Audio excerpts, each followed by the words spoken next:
Just setting up at the moment.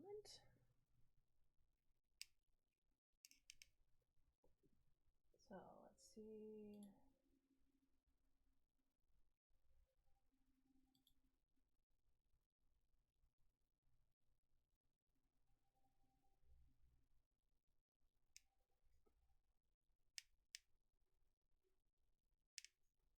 I don't know if you guys can hear that or not. I don't know, I just started hearing music for some reason.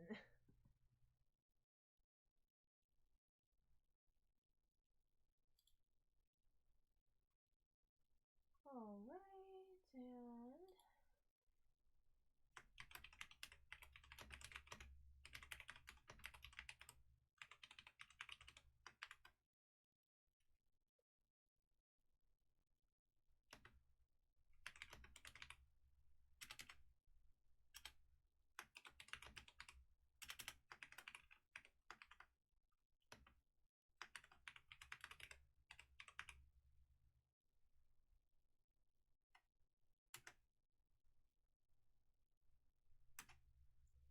I like the sound of my new keyboard. It sounds like a typewriter, kind of. It's like for all the typing and such. Let me boot up the third installment of the test series. And this one's called Final Revelation.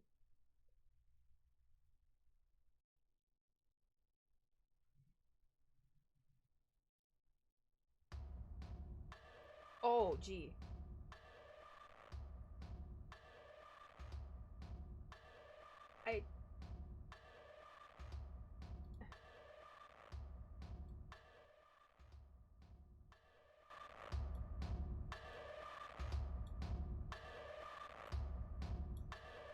I did not expect that music, to be honest.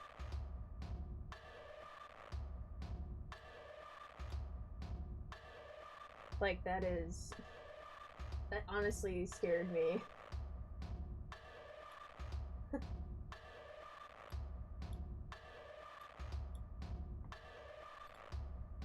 Options. Go full screen.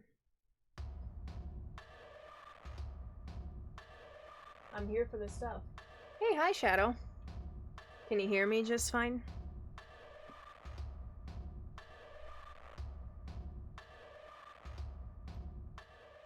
Yeah, you can. Sweet. The background music isn't too loud. Okay, my volume is good. Alright, awesome.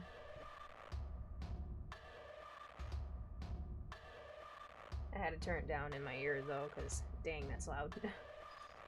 Alright.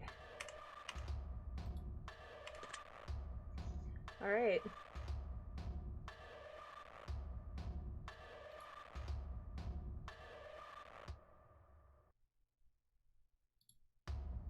Oh man. The test final revelation. I have no idea what I'm getting into with this game. I haven't seen any Let's Plays or anything. All I have is the word accomplished that I got from my last game of the test. So I suppose without further ado, let's jump into it.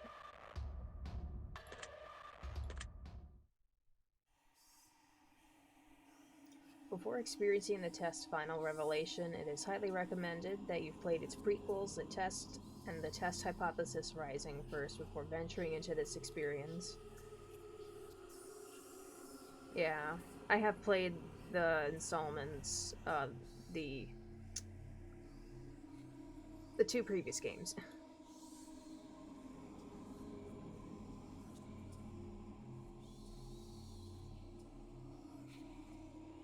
I would like to urge you to go play the test, blah blah blah. I have already done this.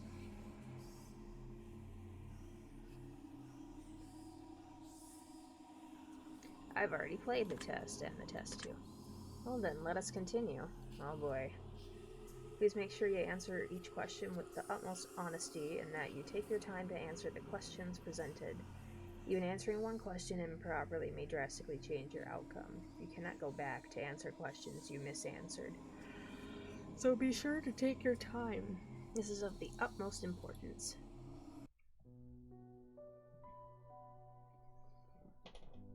The chanting is a little overpowering. Yeah. Let me turn it down a little bit. When the sun comes crashing down and the heroes fade away, when darkness is all around and there is no light of day, I will come back for you so that you never feel alone. My spirit will push through. Your heart will forever be my home. And when the world spirals into abyss, I will be standing there. Your embrace so long I've missed. My soul, my love I bear. And even when every nerve has been left deadened, and every ghost has left its shell, I will bring you back to your heaven, as you've rescued me from my hell. Aww. Yeah, that's sweet. I'm curious, I want to play some of the questions are odd. I want to see what I get as my keyword. Yeah, that's why. Oh. No matter what happens, I will always love you. Hey, it's the guy from the first game. So fate. Oh. Their name is Choice? Do you promise? With every ounce of my heart and each droplet of my soul, I swear to you.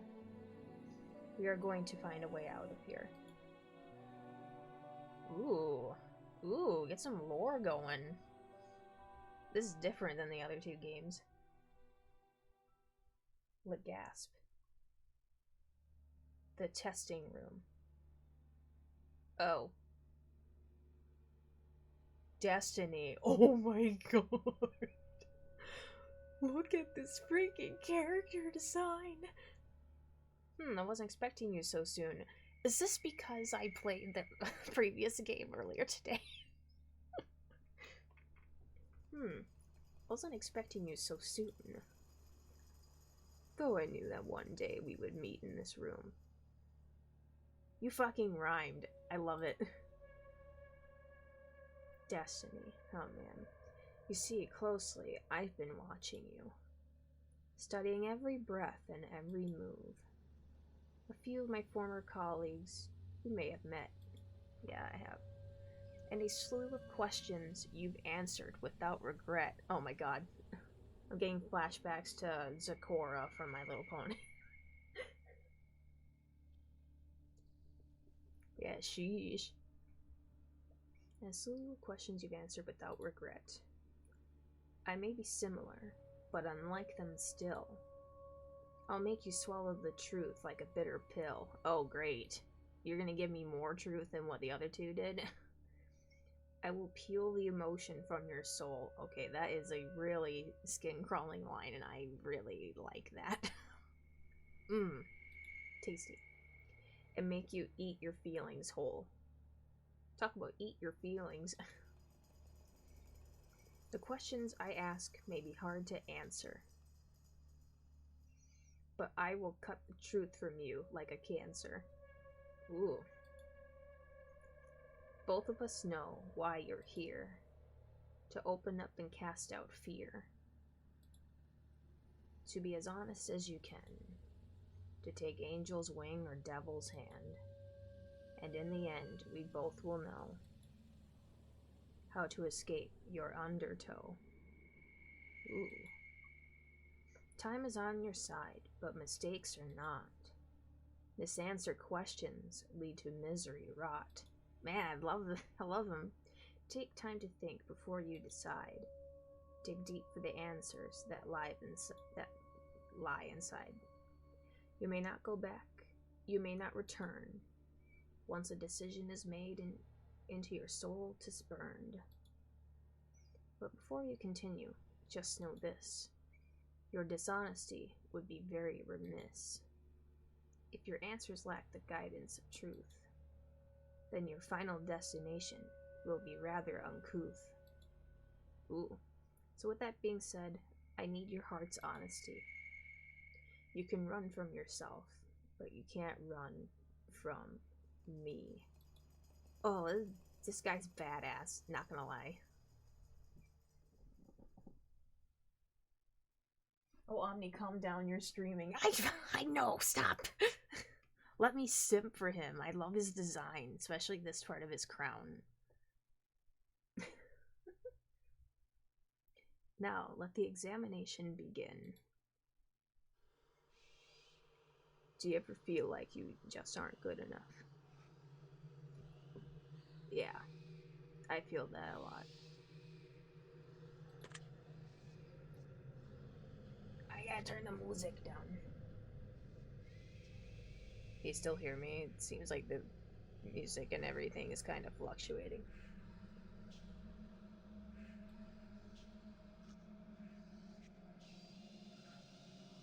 Okay, yeah, you can hear me? Alright.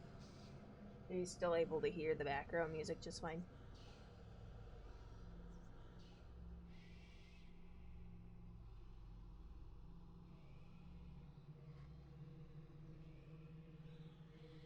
Yeah, okay, perfect. God, my voice is just not wanting to talk into a higher pitch today, so I'm just gonna let my voice relax and have it be more like this, I suppose. Alrighty. Do you ever feel like you put more effort into friends or relationships than others put back into you? Yeah, I feel that a lot. Do you ever feel like your life is going nowhere? Yeah. Do you ever feel like you're trapped in limbo? If you asked me this 7 years ago, I would have said yes. But now,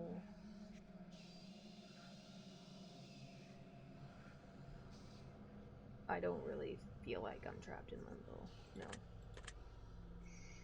Do you ever feel overwhelmed? Gee, okay, drink some water, okay.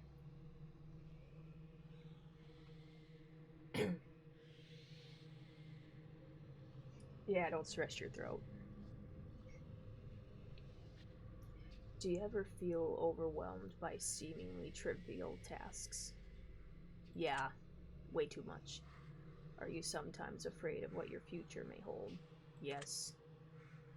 Do you believe that your friends always treat you the way you deserve to be treated? Yes. My friends are good to me. Are you afraid of being the last person alive in your social circle? Boy. When talking about my ex-friends from other fandoms that have left me. Yeah. In a way, I'm kind of the last person alive out of that bunch. But if this is the current, if this is referring to the current social circle, which would involve my community with that card and blah blah blah, that card and my friend group with Kitty and arguably Cordata and so on. I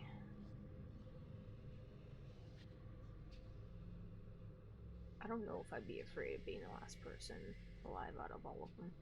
Actually, wait. No, I wouldn't. Because honestly, Uh,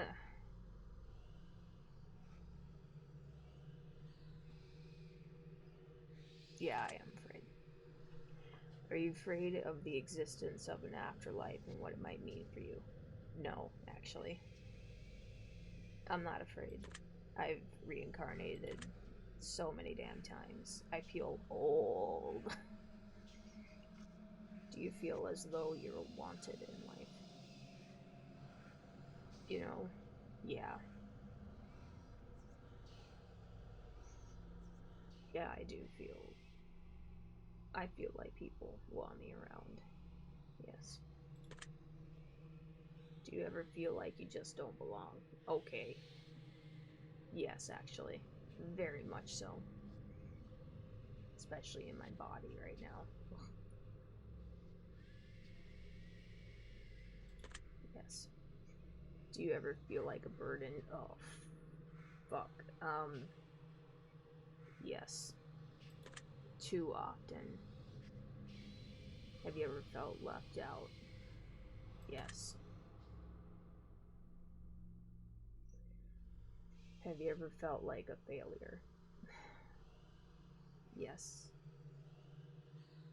Yes, I felt like a failure. And it's because I actually had another prophetic vision of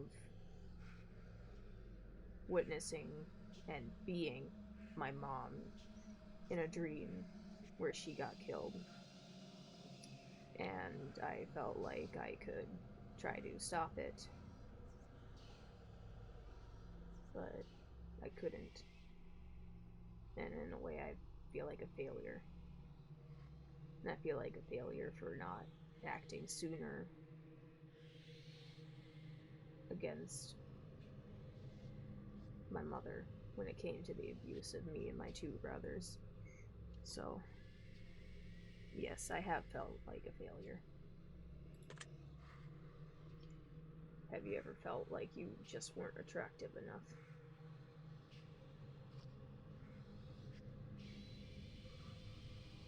See, this is the thing. People tell me I'm pretty. And, I think I'm pretty. But this says, have you ever felt like you weren't just attractive enough? So, I have felt that way before. Have you ever worked yourself sick? Yes. Yes, I have. Way too many times. Do you ever have racing thoughts at night that make it difficult for you to get to sleep? Every night. Every night my mind races. Way too much. So then I start to imagine like stuff for my comics and play out scenarios that way, and that helps me go to sleep. Because that way I don't have to deal with thinking about the stuff in waking life. It's my way to escape.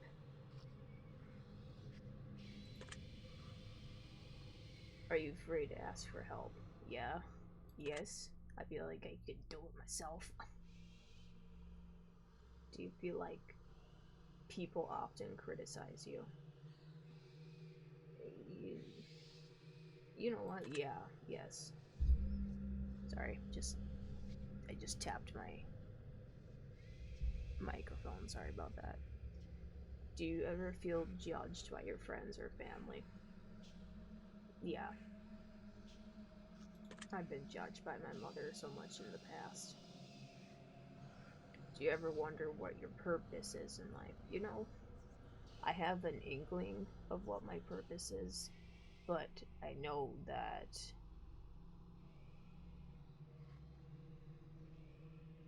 it's, I don't know it exactly enough. All I know is that, or all that I was told by, per se, the Angel of Gold that prophesized me leaving my mother's home because she got reported for abuse against me and my two brothers. So I do wonder what my purpose is in life. Even still to this day, even after being told by that angel what the premise of my purpose is, and it's to help people with mental illnesses through my artwork. Help people through my art in any way possible. So yes. If you could turn back time for any reason, would you? See, if I was given this question 7 years ago, I probably would have said yeah. But today. Today I wouldn't. Because my experiences and everything I went through made me, and my whole system, who we are today. So I wouldn't. Would you say that you have many regrets in life? Yeah. Hell yeah. Does meeting new people for the first time make you uncomfortable? Depends on who I'm meeting. But these are new people.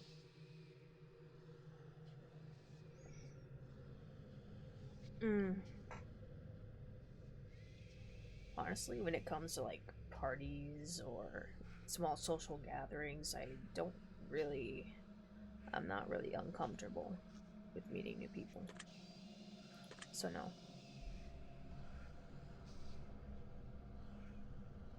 Does looking out your window at night make you feel uneasy? No. I love looking outside when it's dark.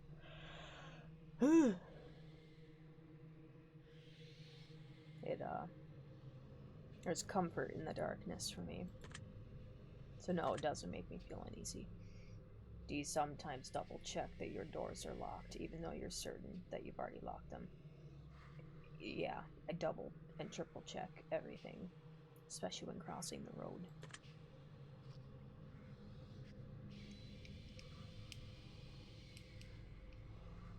Do you ever feel like life is moving too slow? Yeah, I feel that a lot. Do you ever feel like life is moving too fast?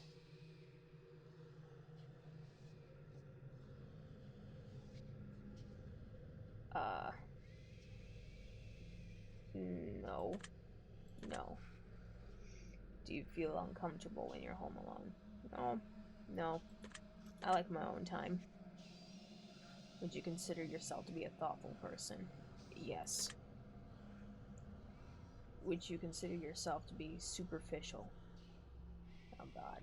One of those words where I actually have to look it up and make sure I'm going to answer this correctly. Again, with the double checking.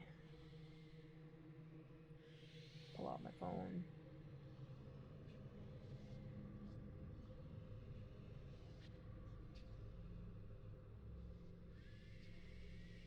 Superficial. Existing or occurring at or on the surface.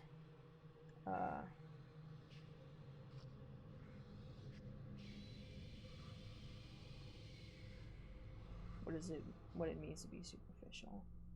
Superficial, shallow, cursi means lacking in depth or solidity.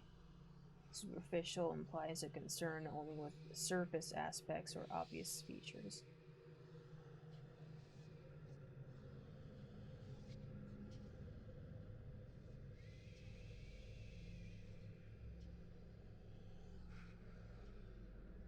Example of superficial is an oil spill that doesn't go very deep into the ocean.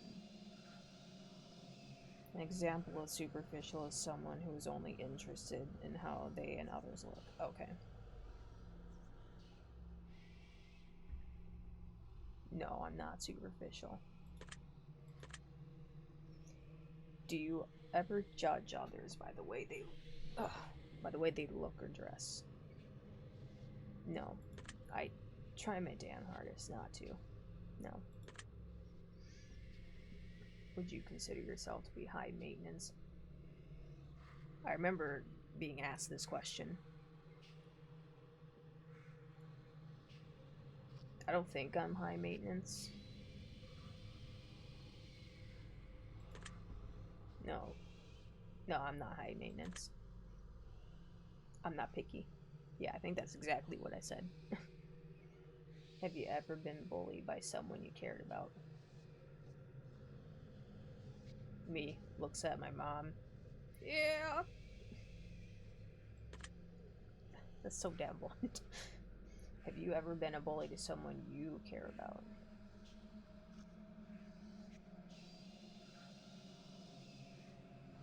I mean, I could have been in the past. I don't exactly remember, though.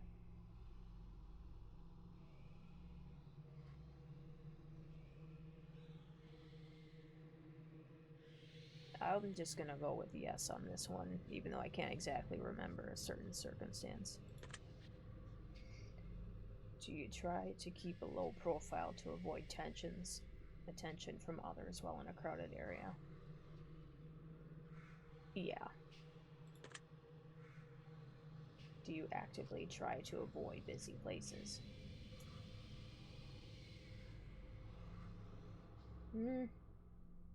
Not really. It depends on the situation. Would you sometimes rather be alone than surrounded by people you care about? This says sometimes.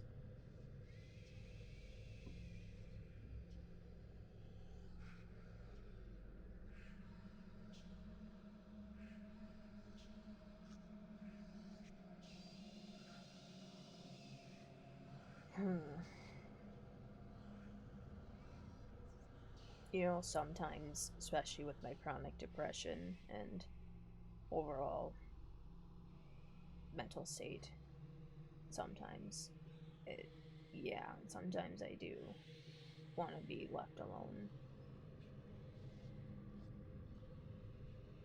So that's the scenario I'm putting in my head. So yeah. Does making phone calls make you feel uncomfortable? No, actually. When I first started making phone calls, I was a nervous wreck.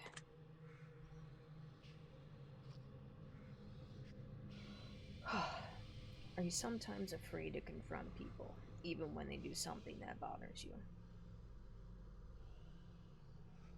Again, it depends on the situation, but for the most part,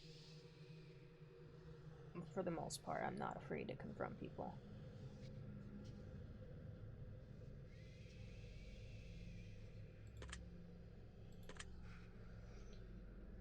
Do you feel uncomfortable when committing to definitive plans for the future? You know, this is a very good question. I've never thought about this. Because I'd rather think that, like, nothing can be definitive. So,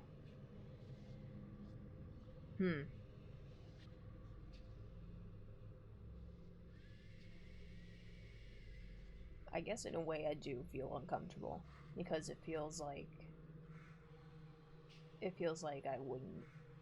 I feel like I wouldn't be able to live up to the expectations and the goal that I set for myself. So, yeah. Do you ever feel like no matter how hard you try, you just can't seem to stay motivated? Yeah, all the time, every day.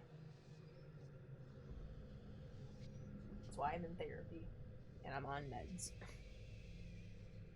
Do you ever feel that you're failing those who care about you most?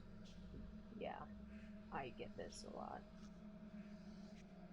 I feel like this a lot. Because sometimes I feel like I backpedal, especially especially during times where I get super depressed. Because then I just end up feeling like a burden against people when around other people and stuff like that. Yeah. Yeah, I do feel like this. Does driving a vehicle give you anxiety? For the most part, no. But if I'm in traffic, I'm gonna get some level of anxiety. But I'm gonna go with the not the most. I'm gonna go with the most part and say no, because I actually find it quite relaxing. Are you afraid of exploring new places by yourself? No, actually. I like going out to different places. Have you ever carried an object around with you that made you feel more comfortable? Yes. I carry my crystals on me a lot. I wear my necklaces. Uh, oh, I'm actually not wearing them right now. I have a Ganesha necklace and also a triple moon goddess necklace. And I do like to keep 40 stones on me. So, yeah, I do carry objects. So, yes. Okay, yo, okay, I have to say this for a second. But for a second, like, I blinked. And when I opened my eyes, I saw this guy. I saw Destiny. But he was, like, on the whole page. And I saw, like, his... I can't even picture it now, but he had, like, he had a kind of a face. And it was kind of like he was horrified or something like that. That was really freaking weird. If I told you that I could guess your name correctly right now, would you believe me? No, I would not believe you.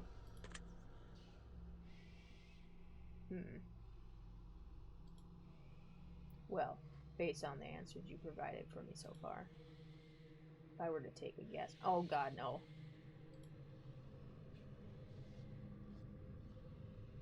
I would say your name starts with the letter M, doesn't it?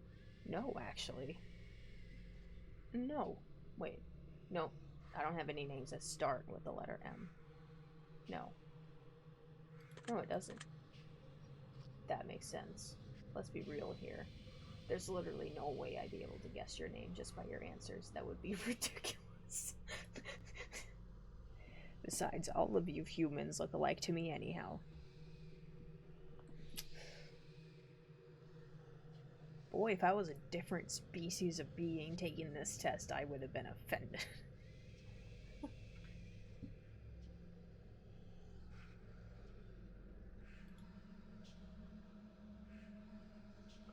Welcome, new people. Welcome. Just rolling through this playthrough. I'm fascinated with this game series so far. So welcome. Grab a seat. Grab a drink. Let's get philosophical and shit. Besides, all of you humans look alike to me anyhow. Does being around animals bring you a sense of peace? Yeah. Do you sometimes believe your loved ones are lying to you when they say that they care? Yeah. I feel like this, like, way too much. Do you ever feel like you push your loved ones away? Yeah. I constantly do this. I'm trying really hard not to do that. Okay, the music just freaking stopped.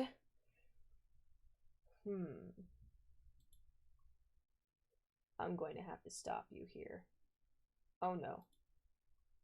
The truth that pours forth is incredibly clear. I hope that you're being honest for your own health.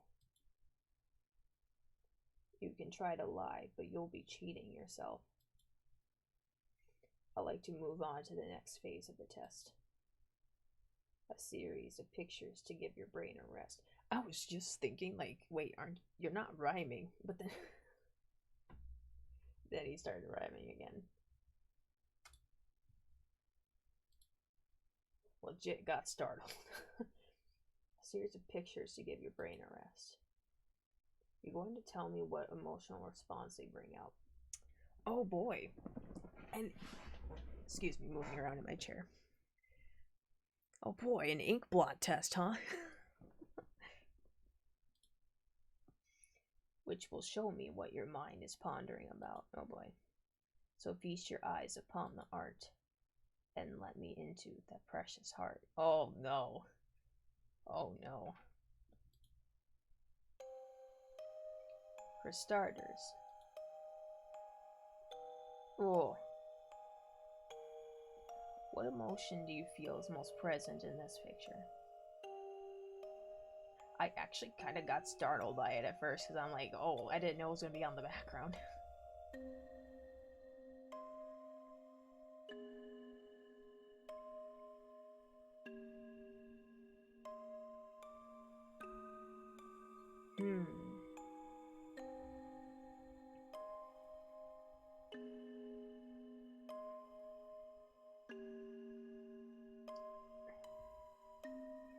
It's, when I look at it, like, I don't feel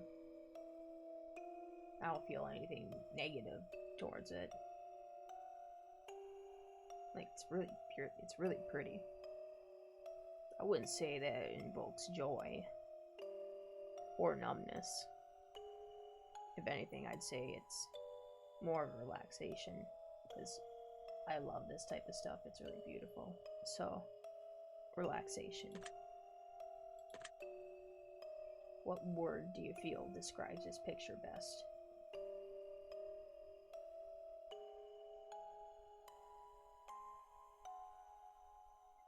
Trapped, manic, broken, soulful, chaotic, beautiful. I did say it was beautiful. But, well, my brain's thinking is lingering on the broken, because it kind of looked like shattered glass to me. But now that I'm actually like looking at it more,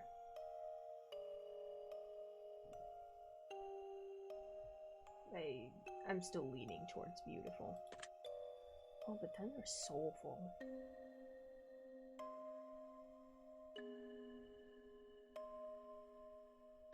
This is definitely like one of those type of pictures that has like that repetitive geometry, and I do consider that to be like, since it's in like every like living plant and such, like sunflowers, you see geometric stuff with the seeds of the sunflower. So, you know, I think soulful is a good choice. What do you think this picture is called? Chaotic crystals, the portal, soul abduction, a mind of misery, celestial stare.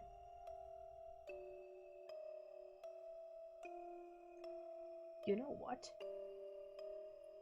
Now that celestial stare, now that I've read that, it actually does kind of look like stairs.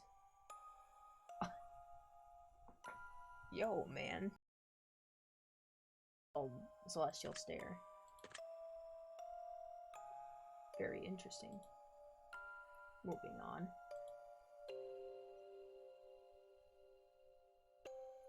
What emotion do you feel is most present in this picture? Ooh. The music don't help either.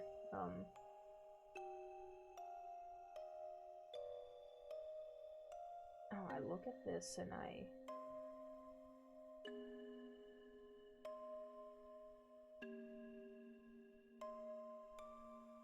feel numbness looking at this. But I wouldn't say it's depressing, because there is color. But then again, there is that.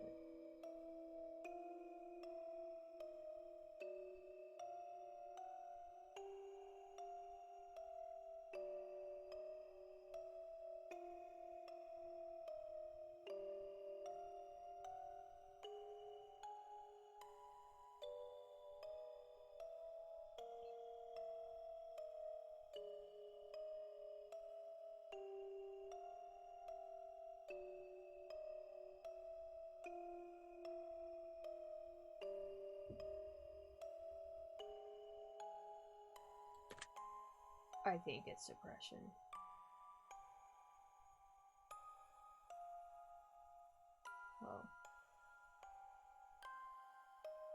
Yeah, I think it is depression because it's actually... I'm gonna click on this because it's actually kinda... Whoa. Almost switched for a second there. What word do you feel describes this picture best? Stuck, abyss, toxic, demented, life, and exotic.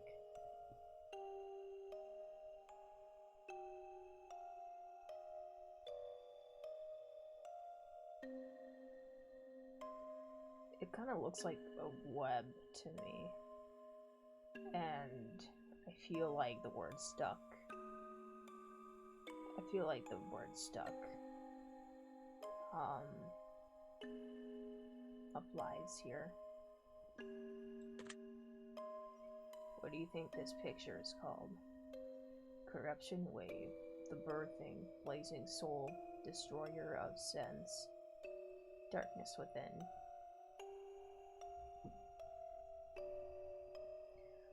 Oh man.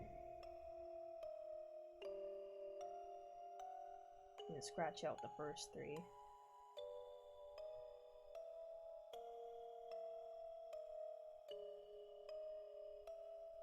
I feel like darkness within.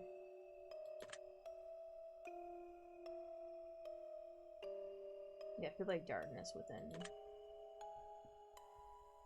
At least I'm being drawn to that. Let's see. Next we have this one. Oh boy, lay it on me. Clean slate, clean slate. Oh.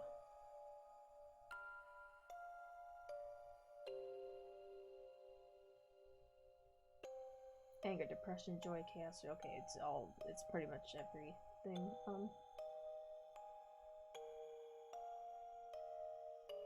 I would say that when I saw this, I did get a little excited because dang, that's a pretty picture. So I would say it did invoke joy. What word do you feel describes this picture best? Aureus, twin, mirrored, space, planets, galactic.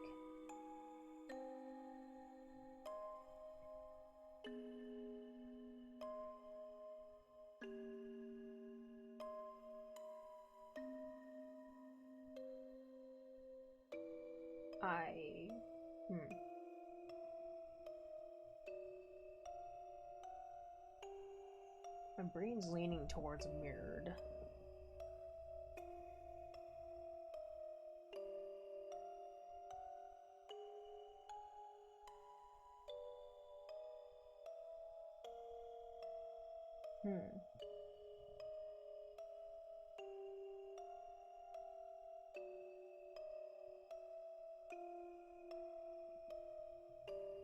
I would say mirrored.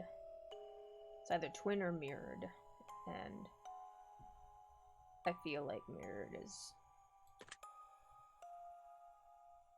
What do you think this picture is called? The Vault? Datacron. I see you. That is so funny, because that's exactly what I thought when looking at this. It looks like eyes. Reflection of the universe and shattered worlds.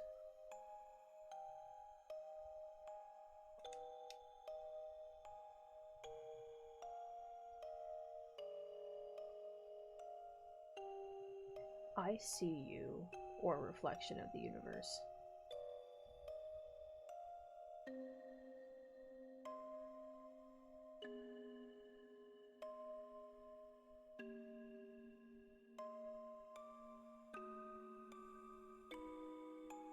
I'm torn. Part of me wants to go with I see you, but...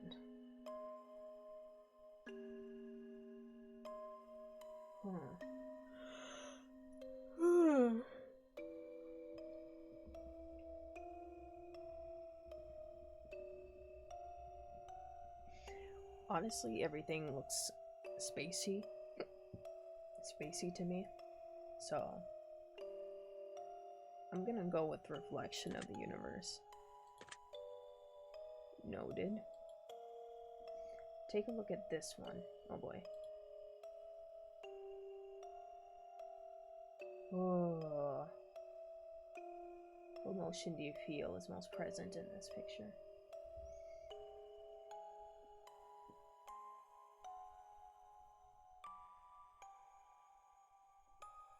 Hmm.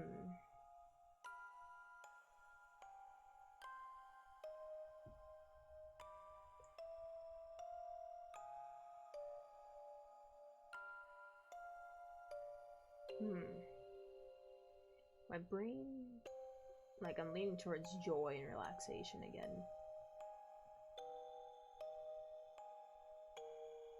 This is a really beautiful picture.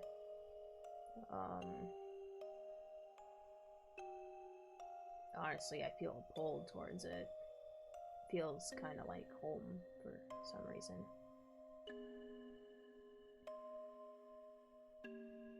Maybe relaxation.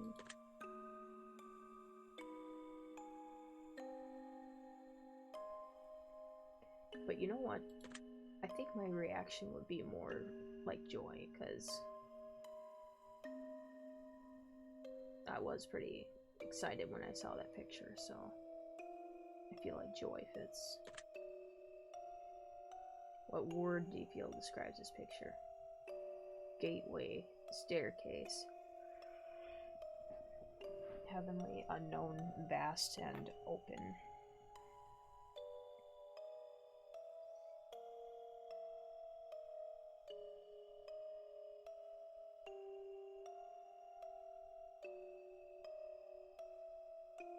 I don't want to say heavenly. It does have that ethereal vibe to it.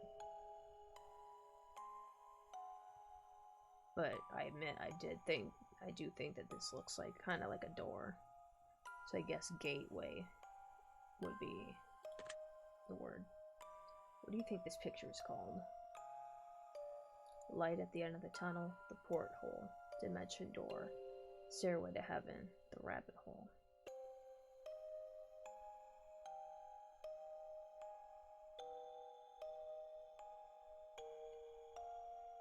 Honestly, I immediately landed on light at the end of the tunnel. So, light at the end of the tunnel.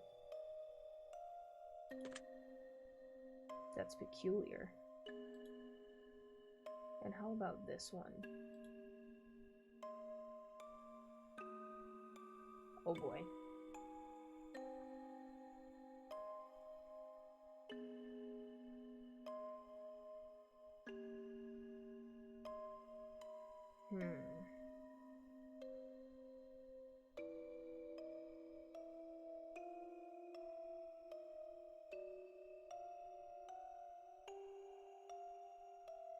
I feel it's like a mix of anger and depression, like resentment.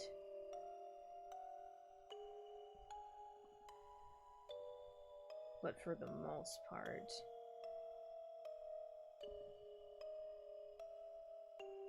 I would say it's probably anger. Because, like, it's... Oh, well, there's chaos, too.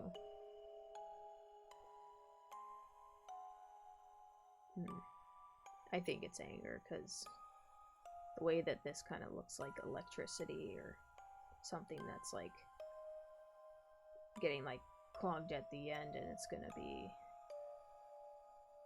something that will boil over. I feel like that's anger. What word do you feel describes this picture best? Eye, ring, abyssal, darkness, lighting, blazing.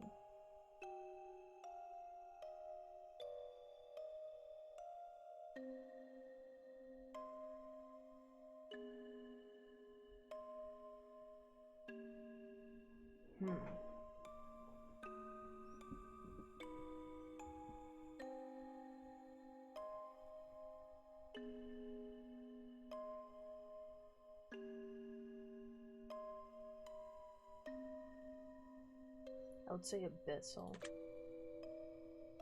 because to me it looks like it goes down deep. What do you think this picture is called? Nest of darkness, the abyssal gaze, shrouded mystery, energy crown, darkness forming.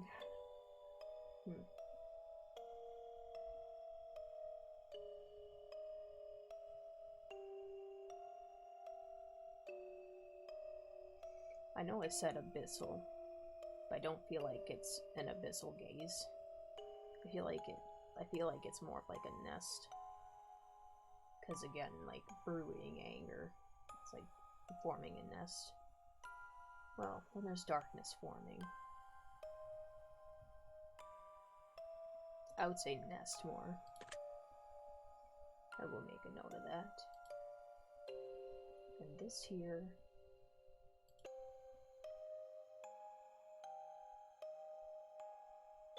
almost to me feels like presence in this picture.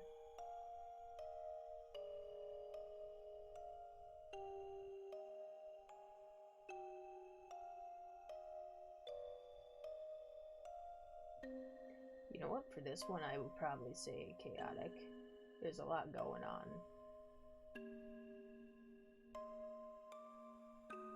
The way it's asymmetrical is driving me up a wall. So yeah, I'd say it's chaotic. What word do you feel describes this picture best?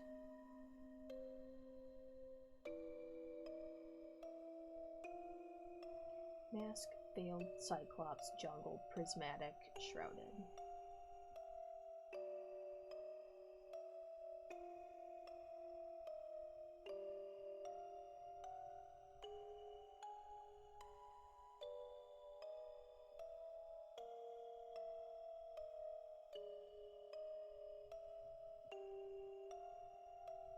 So there's 3 words here: mask, veiled, and shrouded. I feel like those are all the same thing.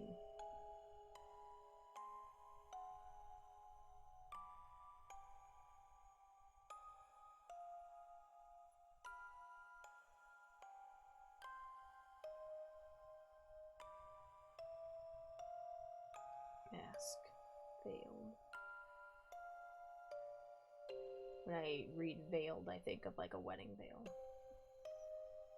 Shrouded, it's more like something like darkness shrouds over you, but I don't feel like that's here. I feel like it's more like a mask. What do you think this picture is called? Mind's Eye, Force of Death, The Masking, Eye of Chaos, A Shining Light.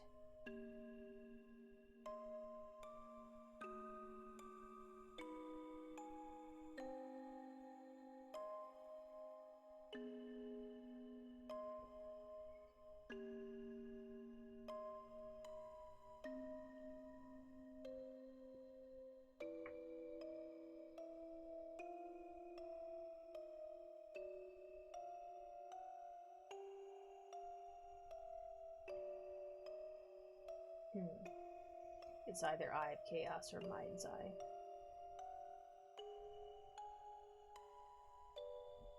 I don't want to pick Eye of Chaos because that feels generic, especially since I said chaos for this one.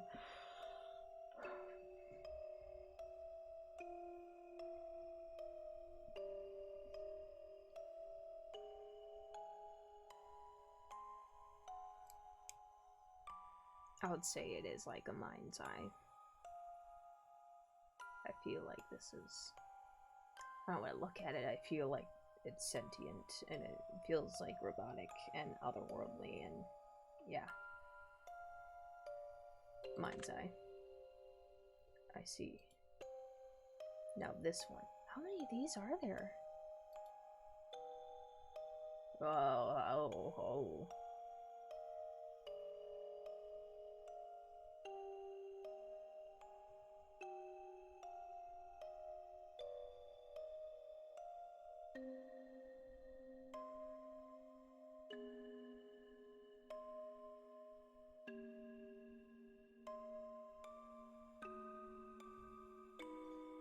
I would probably say chaos again. What word do you feel describes the picture best? Planetary, collide, bosoms, wings, feathers, heavenly.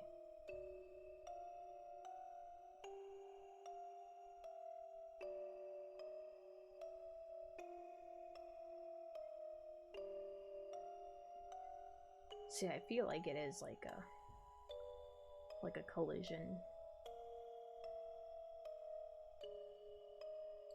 I instantly thought of like colliding galaxies. So collide. What do you think this picture is called? Growth seed, Mother Nature's gift, forming Earth, we meet again. Angelic touch.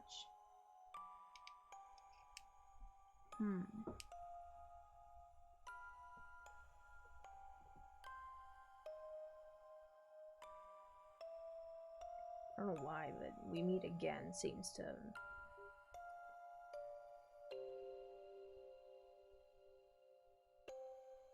We meet again. Hey, Core. Welcome. I'm describing pictures right now.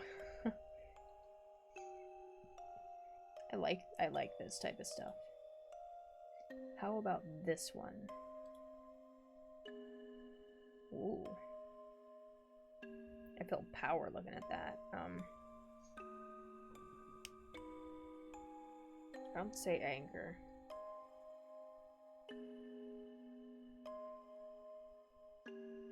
The emotion I'm feeling is not in the list.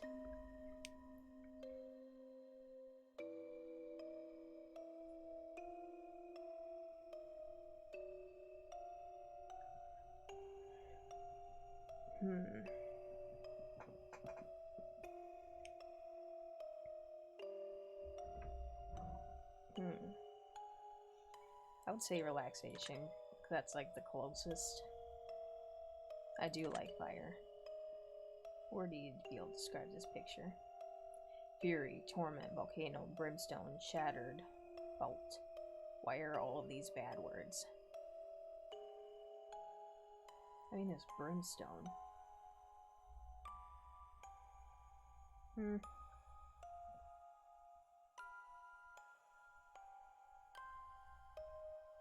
Could be volcano. It's like the closest.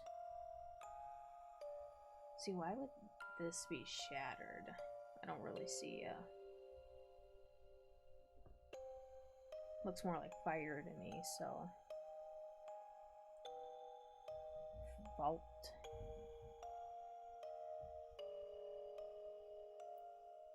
I mean, it feels more like a volcano, because what I'm feeling isn't what's listed.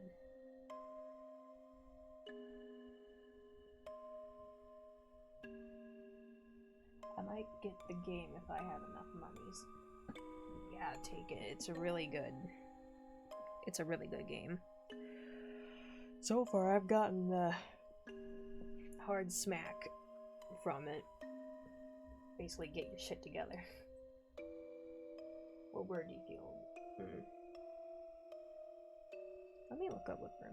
Like, I feel like I know what this is, but I'm gonna look it up anyway.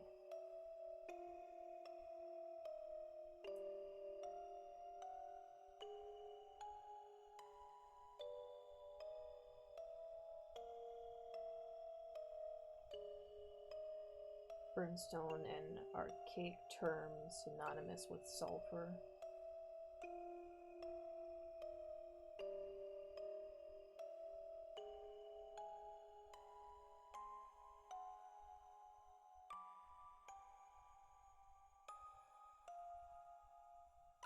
So it's sulfur.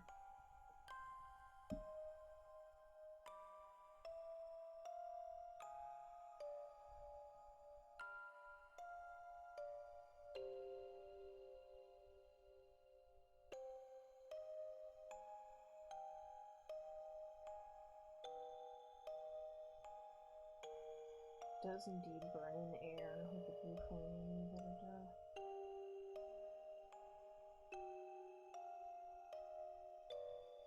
I mean, it does mean burning stone.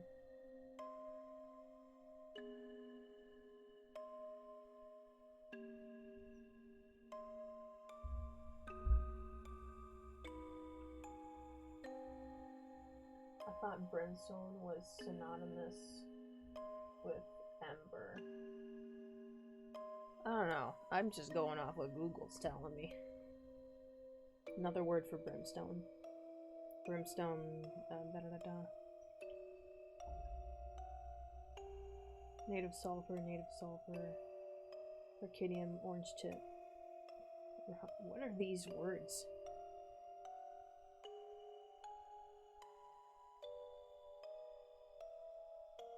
Oh, fire and brimstone symbolizes the threat of hell or damnation after death.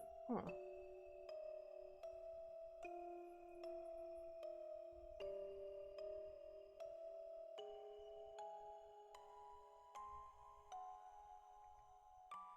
Interesting.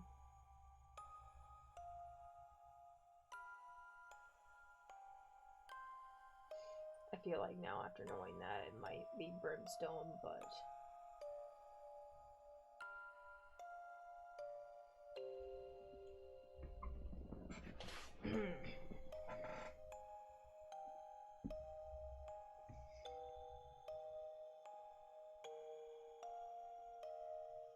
Okay, no, brimstone. Honestly, I'm gonna go with brimstone. What do you think this picture is called? Arson blaze, the world breaks, inferno gate, shattering, rage incarnate. None of these are what I think it's called. Well, arcane blaze. I think arcane blaze.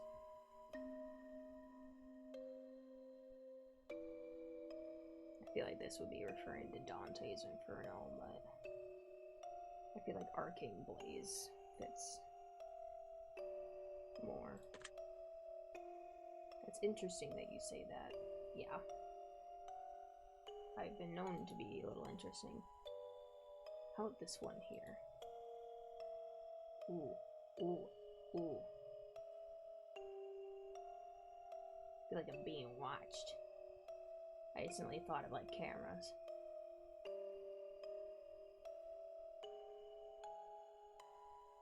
It's probably gonna go through a lot of pictures until I answer all of these.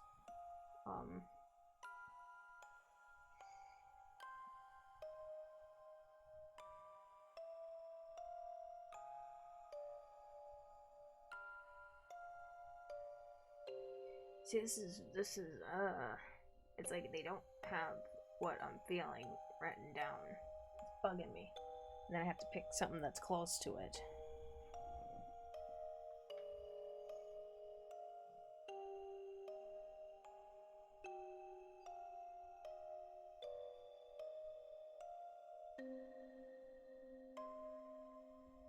Honestly,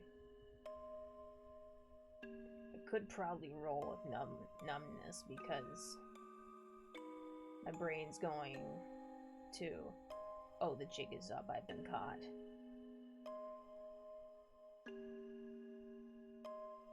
And it's like that moment where you just kind of accept what's gonna happen to you.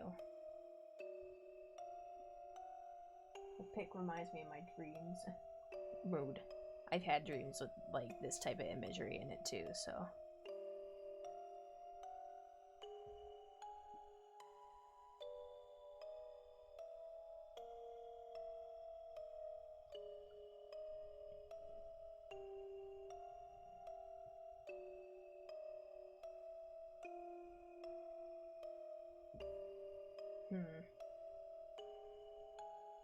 If anything, I probably feel like it's more like anger because, oh, somebody's found me, they're obviously upset with me, blah blah blah. I think this is the closest. I think this is the closest thing I can think of to what I'm feeling. Resignation, yep.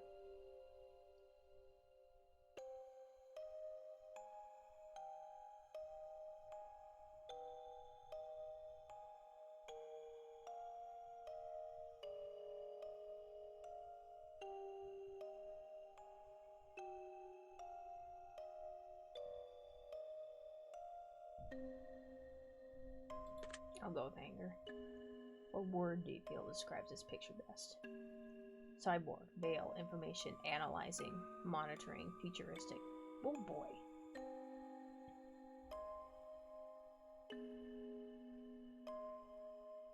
I did think camera. So it's either analyzing or monitoring. I feel like it's more analyzing me than monitoring.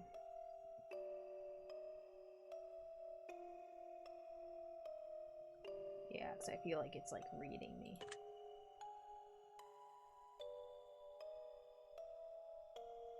Yeah, analyzing. What do you think this picture is called? The Data Sphere, Thought Provoked, Incubation of Dreams, Matrix Watcher, Life Projector.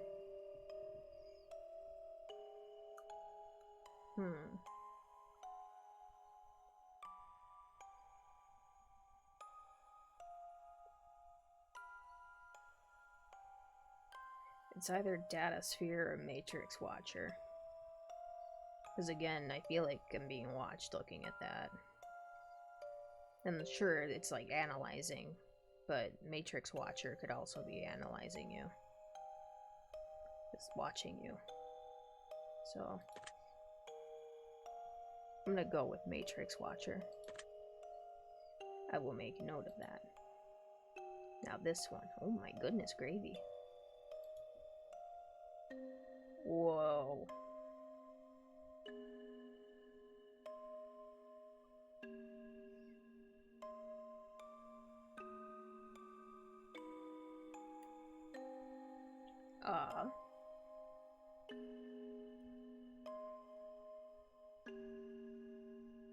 I was thinking more like Ascension.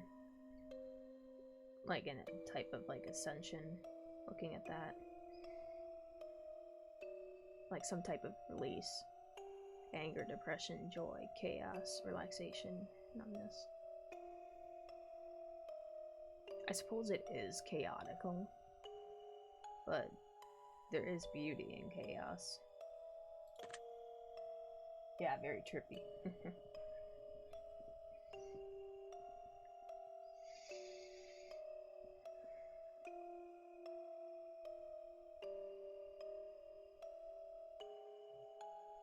This is more emotion, though.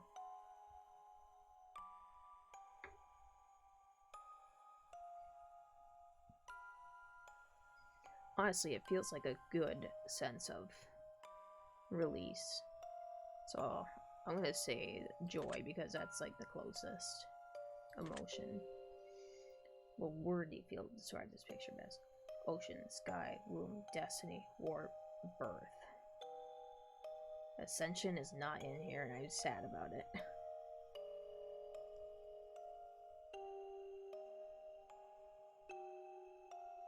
Destiny, warp. I feel like destiny. Yeah, because Ascension can be tied to destiny. But it's like your destiny to ascend. So. Yeah. I feel like destiny fits. What do you think this picture is called? Birthplace of Dreams, Monolith Heart, Endless Sea, Going Down, Ultraviolet. Monolith Heart.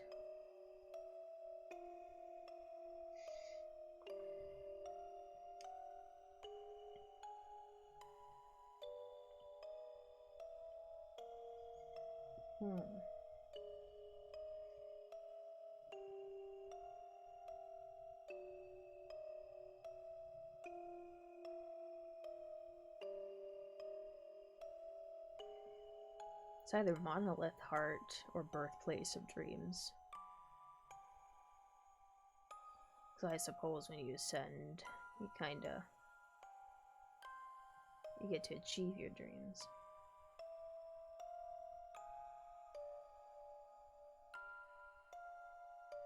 I'll say Birthplace of Dreams.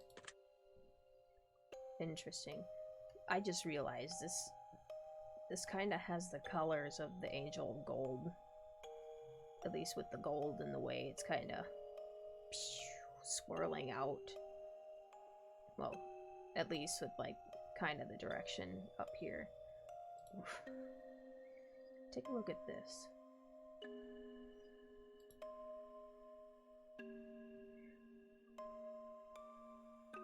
What emotion do you feel is present?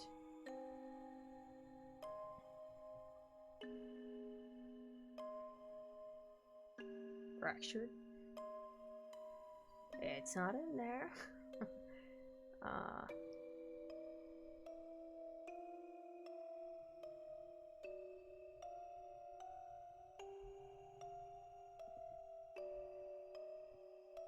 I would say chaos. Well,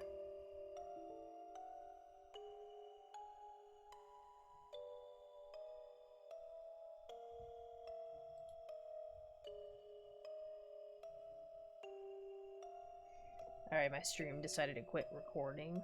That's okay. I can always download this later.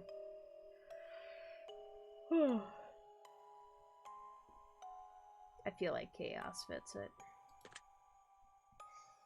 A word you feel describes it. Data, broken. I, disfigured, anarchy, puzzle. Broken. Broken is very similar to fractured, so broken. What do you think this picture is called? Deciphering. I broke you. What is with these eye puns? The crystal verse. Planner zone. Picasso face.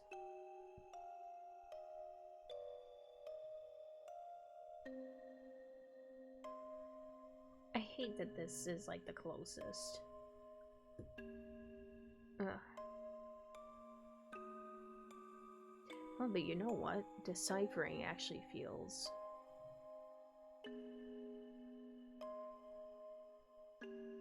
close. Yeah, I think deciphering. Huh. We're almost done. The emotion you feel is most present in this picture. Ooh, ee, ooh, ah, ah.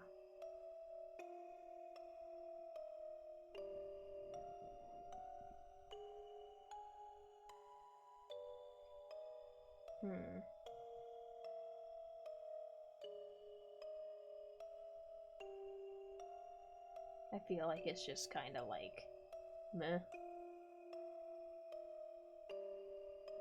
in terms of the feeling. So I don't feel depressed looking at it. I don't feel anger. I don't feel joy. I'm leaning on chaos too, but it's not really invoking that type of feeling. It's more like serene. But it's also it also feels like kind of like repetitive, going through the motions. Same shit every day.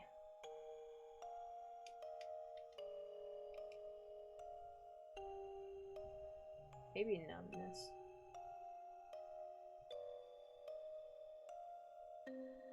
Yeah. A word you feel describes this picture. Arc, slime, vapor, melting, drool, vicious.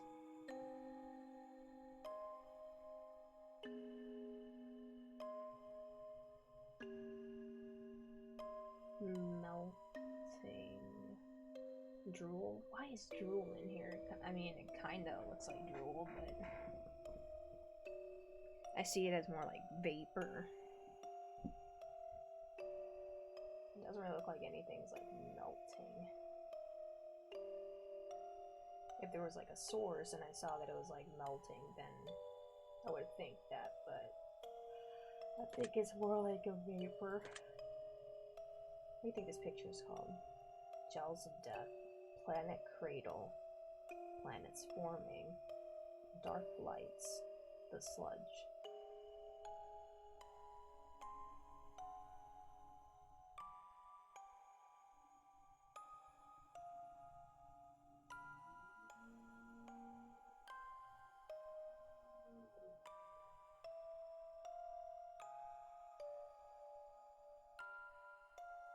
Dark Lights is an interesting one.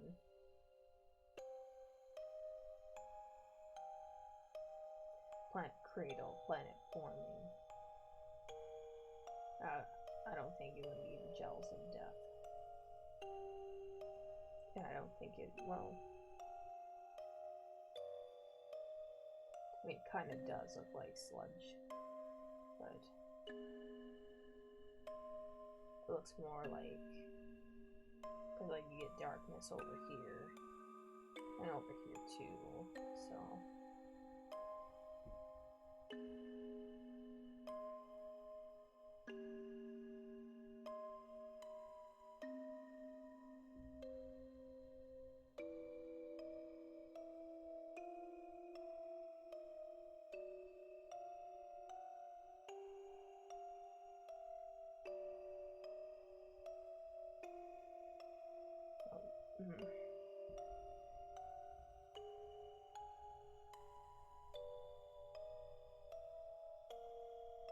Yeah, deep, not gonna lie.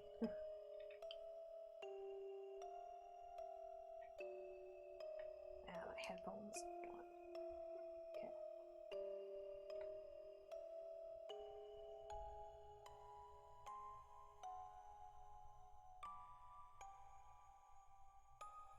I feel like it might be dark lights.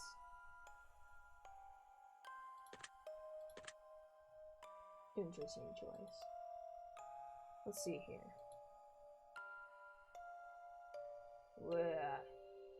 What motion do you feel is most present? This is kind of like the one that we saw that was like this earlier.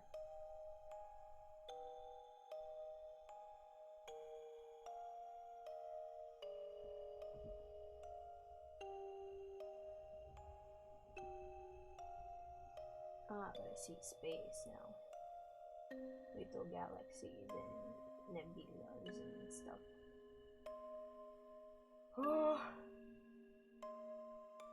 I feel like relaxation. Crown, sword, laser, sunlight, eclipse, solstice. Interesting it says crown, because it kind of looks like his crown.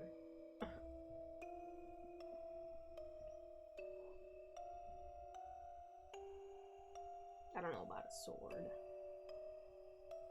Well, now it actually kind of looks like a sword now that I'm looking at it like that. Sunlight, eclipse, solstice. I would feel like solstice.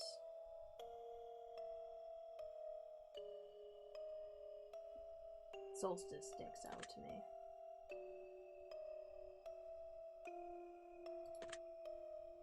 What do you think this picture is called? Sonic Boom, Red Angel, Solar Blade, Broken Seal, Disintegration Chain. Oh, jeez. You know, I honestly thought it looked kind of like an angel. So, Red Angel. Totally not thinking of Kane here. Red Angel. Alright then. Just a few more.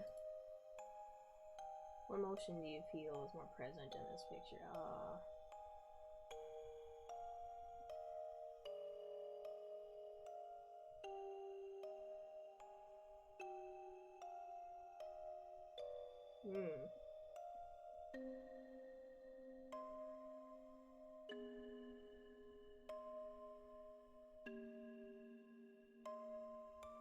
Depression.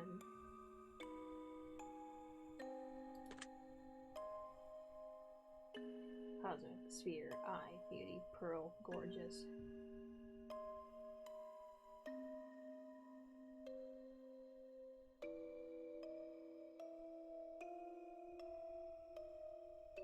It looks like an eye to me.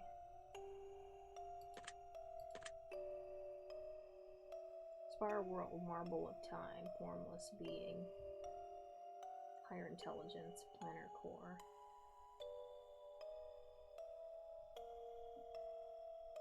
It does feel like spirally. Because when I looked at it, I was kind of like feeling like that, like that spiral into depression.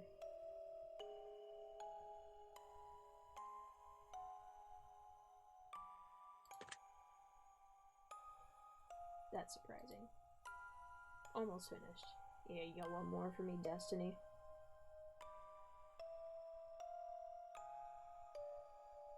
Emotion you feel more present. optimism. But I wouldn't say joy. Probably relaxation again, because damn, that pretty. Gaseous, chaos, warped, wave, nebula, jungle.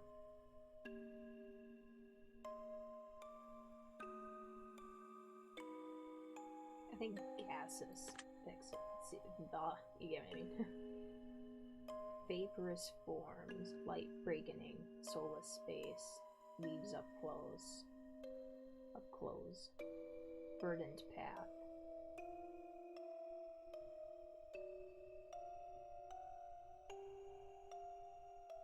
Vaporous forms or verdant path.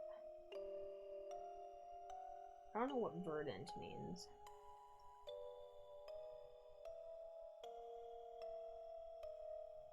Because I do feel like this is kind of like a path.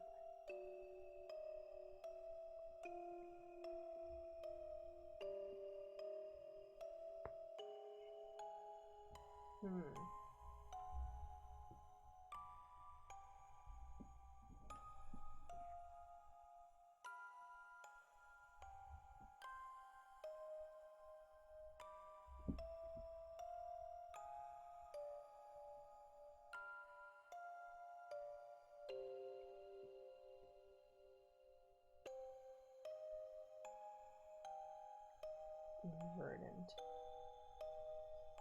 A countryside green with grass, rather rich vegetation, of the bright green color of lush grass. That's kinda... So I guess it's a type of color. Yeah, green and tinter in color. I think verdant path fits more. Like, sure, I think it is, like, vaporous and stuff like that, but I think, because, like, and these also look kind of like lily pads to me. So I think verdant path is close. Very good. Oh, was that a good answer for you? Last one. I thought that was the last one.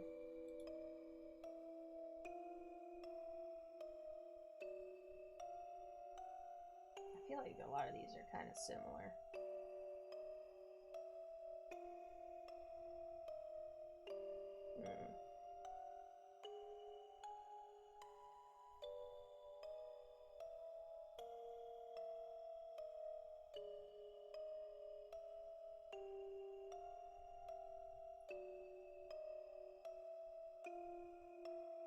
See, I can see space too.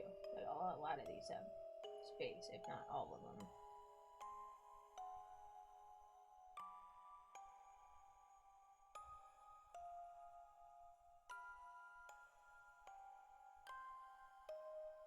Let's see.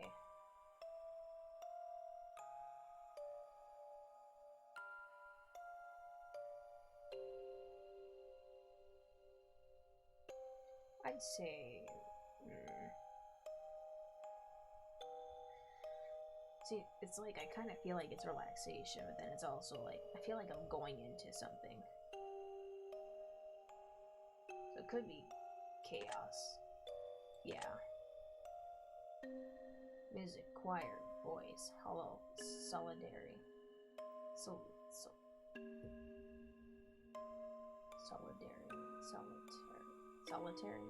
Oh, like solitude?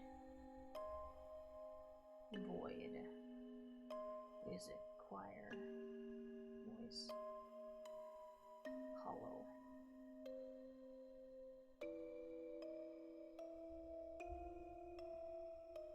How much is this game? I think they roll is for $2 each core. I got the bundle that has all the games and 2 extra. So that's like $8. Pretty good deal.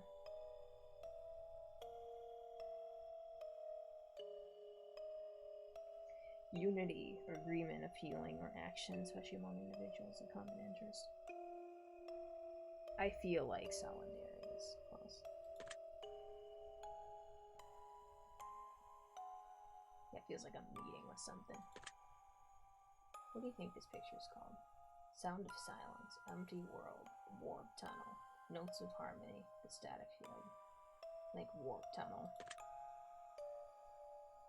Yeah, warp tunnel. I think that about wraps it up.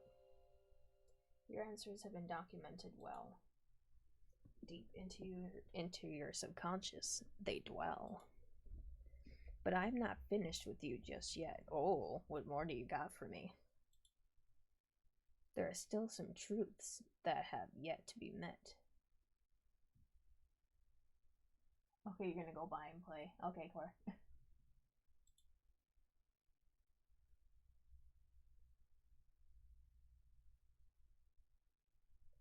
Alright.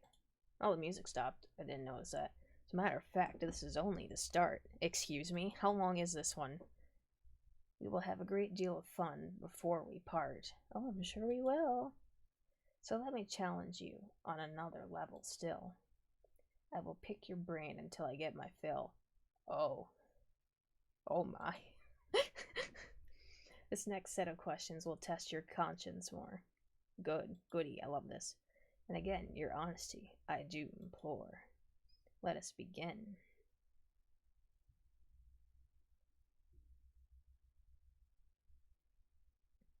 Let us begin, and I'll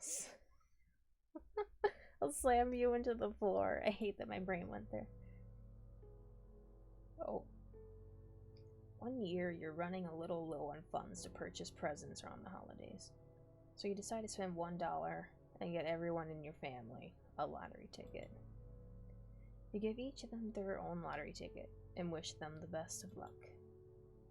The drawing is held, and one of your family members hits the jackpot. But it's someone who you don't really get along with and just bought a present for out of moral obligation.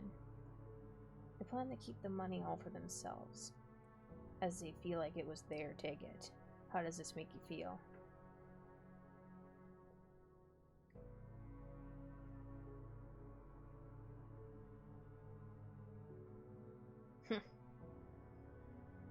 It's like, in a way, yeah, I feel angry.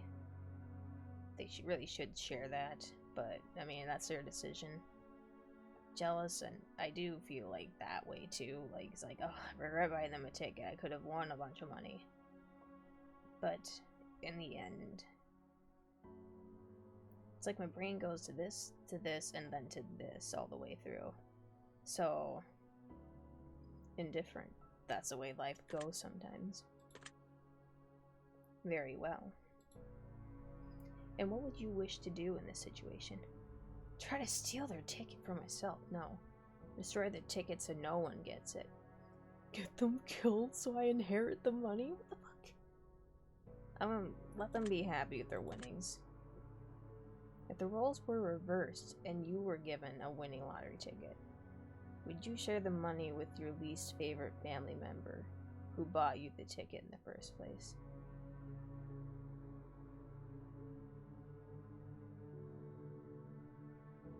Yeah, you know what? I would. Because, I mean, they're the one that got the ticket. I see.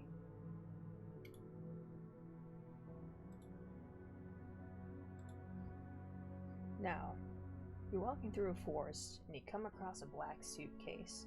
Inside the case, there rests $1 million. Alongside the money, there lies a blood-stained note with only one word written on it. The note simply says, "Don't." How does this make you feel? Scared, there's blood in there. Anxious, what if someone comes for the money? Excited, I'm about to be rich, even though there's blood on the suitcase. Indifferent, none of my business.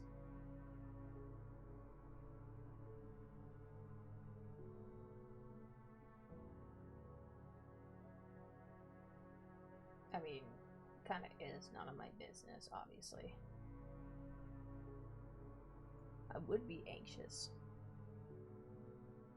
But this, I feel like, kinda is like the aftermath of excited I'm about to be rich. So honestly, indifferent. None of my business. Not my stuff. So what would you wish to do in this situation? Grab a suitcase and run back to my car. Take as much money as I could hold and leave the rest. Call the police and let them know about the suitcase.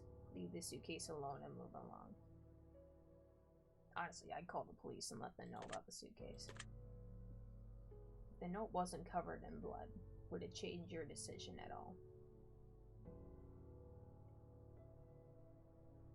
Honestly, no.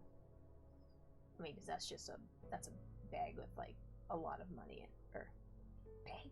It's a suitcase with a lot of money in it. No, it would not change my decision. Interesting. The devil appears in your room at night while you're alone and just about to fall asleep and tells you that he has a special one-time offer for you.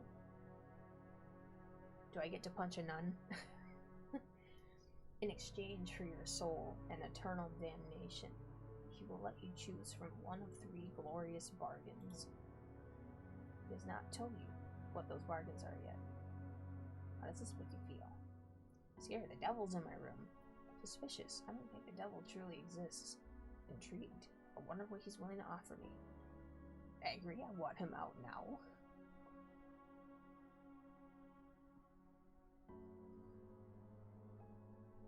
I mean, it's interesting because, yeah, I'm intrigued. I wonder what he's willing to offer me. Yeah. But I don't want this to lead it to be like I would take one of his offers. But you know what? I am intrigued.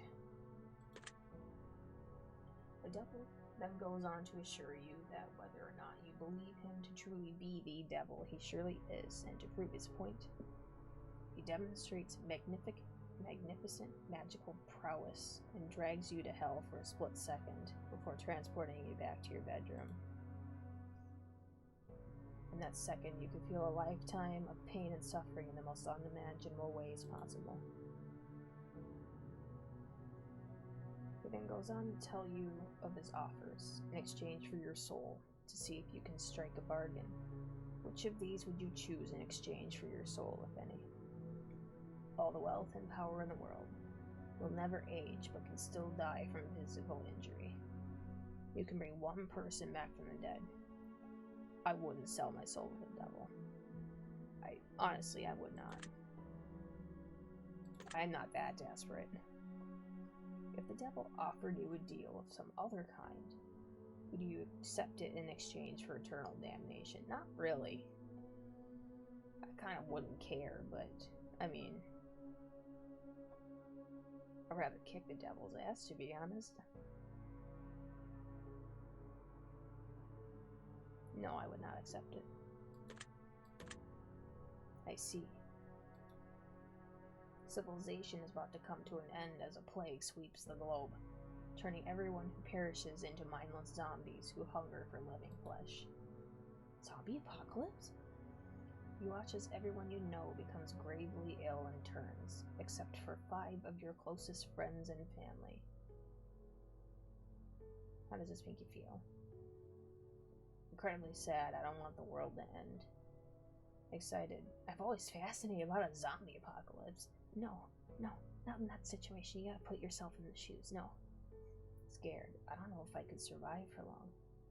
Indifferent. This is life now. I mean, I'm kind of both on top one and bottom one here.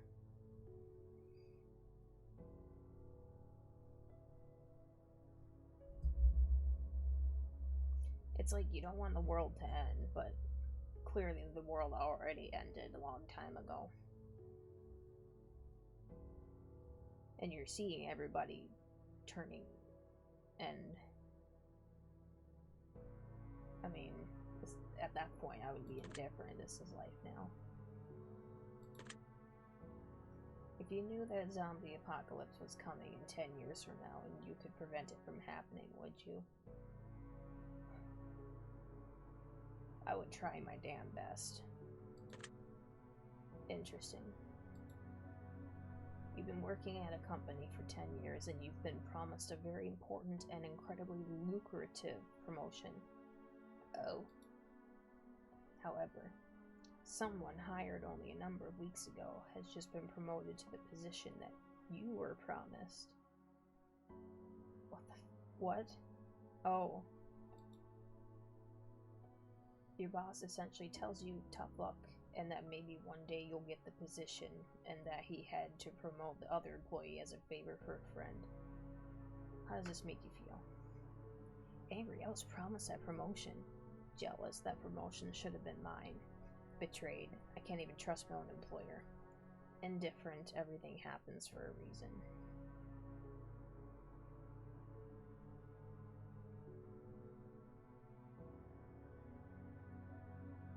I would feel all of these things, but, I mean, I've been through so much.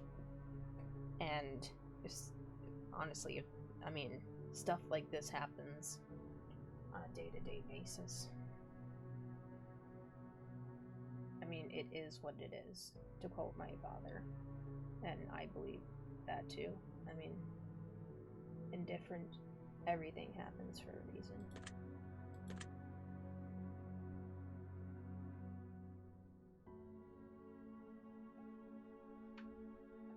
Oh no. You've also learned a few secrets about the company that could be disastrous if they were to escape, such as the fact that they haven't been properly reporting their income for the last decade. They're not gonna let me go without killing me or something. What would you wish to do in this situation? Threaten to report my boss for fraud, quit my job and look for new employment, sabotage the new employee to get them fired. Nothing. You win some, you lose some. Honestly, I would quit my job and look for new employment. Because that's not a place for you. Not a place for me. The roles were reversed and you were hired and promoted as a favor over someone more deserving. Would you accept the position?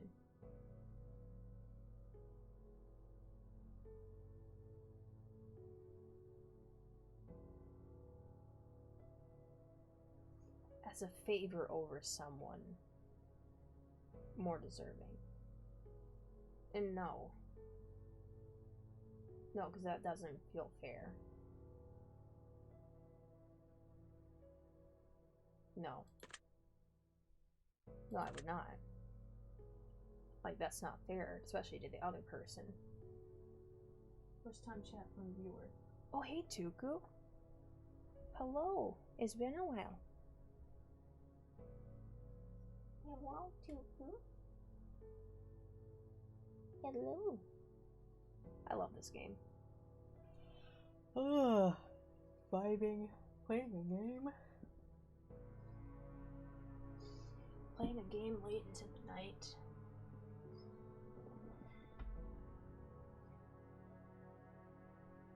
Just vibing with Destiny here.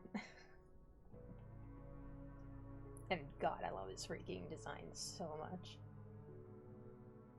I don't see anything changed with the room here, honestly. Everything looks the same. Maybe that little blood pool there is new, but yeah, I see. Very interesting. You're home alone at night, cooking food in your kitchen, and you turn around to realize that someone is watching you through your window in the darkness.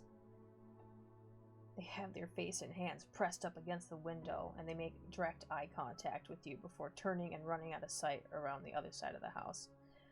How does this make you feel? Scared. Where did they go? Anxious. I don't know what's about to happen. Secure. I'm ready to handle whatever's coming. Protective. I need my family to be okay.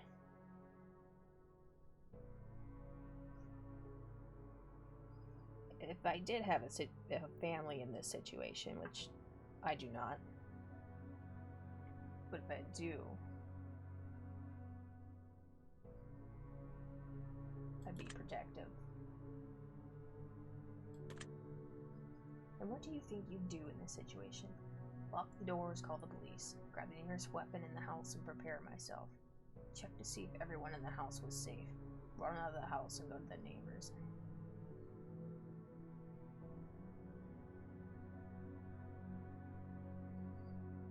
Honestly, I would probably lock the doors and call the police. It's like I would do both that one and actually all all through top 3 of these I would do. But overall, I would do that. If the face you saw in the window was the face of a supernatural entity and not of a human being, would your answers change at all? Yeah. Yeah, I would not call the cops then. This hour is perfect for vibing. Yeah. Yeah, this is a good game. This game makes you really think about your morals and your perception of reality, what you believe in, what you don't believe in. They'll give you scenarios and you gotta answer them honestly with 100% honesty. So far I played the first game and I got the word chaos for my secret word. And then in the second game, which I played earlier, I got the word accomplish. And I don't even know if I'll get like a word for the end of this one, because I think this is the last of the trilogy. I mean, because it is a third game. But I hear that there's more. So, yeah, if you saw a face in the window, blah blah blah, as a supernatural entity, yeah, I would change my answer. Yeah. I'm going to present you with some more potential scenarios, but I'm going to ask for more simplistic answers as a result. Oh no, here we go. You're not feeling all too well, so you decide to go to the doctor. The doctor runs... Oh man, yawning. The doctor runs a series of tests and gets back to you shortly after to announce some grave news. It turns out you've contracted an incredibly rare illness that there is currently no cure for. This illness causes complete body paralysis within 6 months of contraction, meaning that in less than half a year from now, you will be rendered unable to move, blink, talk, or any form of expression whatsoever. You will need to be kept alive on a feeding tube, and you'd never be able to communicate with anyone else ever again, just being kept alive on machines in a vegetative state. I'd rather have the plug pulled. I don't want to be like that. I would probably be suffering a lot in that state. Yeah, choose your own adventure type game. Yeah. But it's more like you kind of just like sit here in this room and just kind of answer questions. But there is some lore and stuff that I've noticed.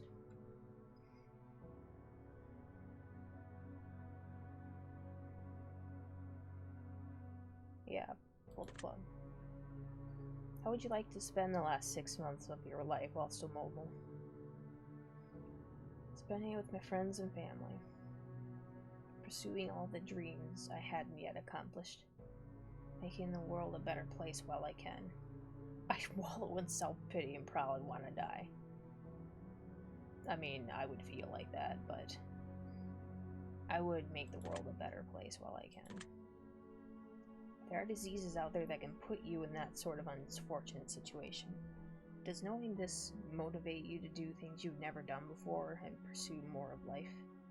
Or do you feel relatively unaffected by the knowledge that this could potentially happen to you at any point in time? It does motivate me to strive for a better future. Noted. You have a pet dog whom you've raised since its birth. 3 years has passed and it's the best dog you've ever had.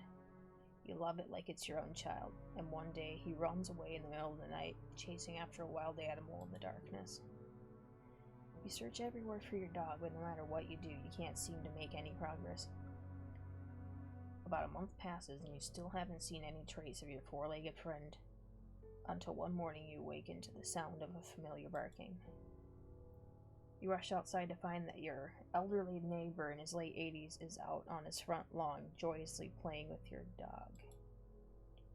He has named the beast Johnny, and him and your dog seem to be having the time of their lives. You rush over there and hug your dog, and he excitedly licks your face. Your neighbor says, "Johnny's a good boy, isn't he? I lost him when I was just a boy about your age, but he's come back. Johnny has come back and we're together again.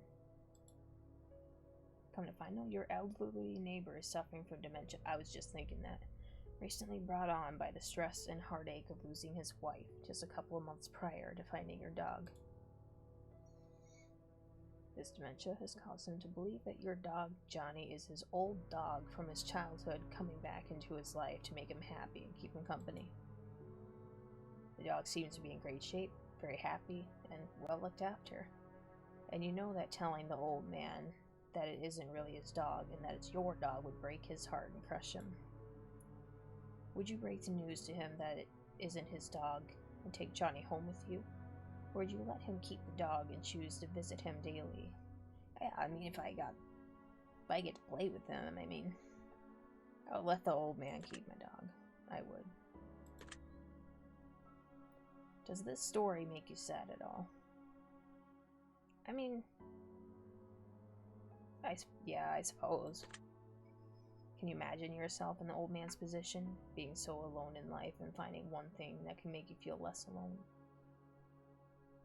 And potentially having to face it being ripped away from you once again. Oh.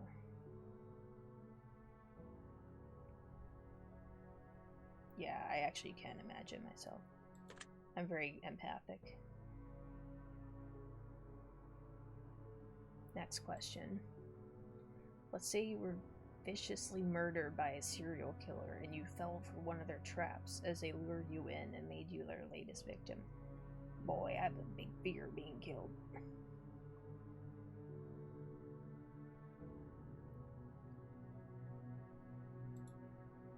Now, let's also say that you're given a unique opportunity in the afterlife, as you return as a spirit to roam the earth. However, you're bound to two potential options and only two. You can either choose to haunt your assailant and make his life miserable, hopefully foiling his plans to kill in the future and potentially save lives in the process. Or you can choose to spend your time as a spirit amongst your still living family and friends, guiding them in positive ways and making their lives better. Dude, this is...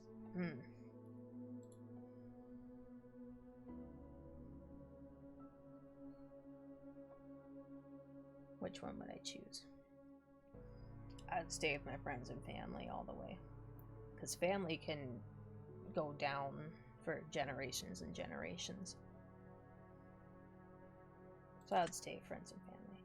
Do you think would it have what it takes inside to drive your killer insane and push him over the edge?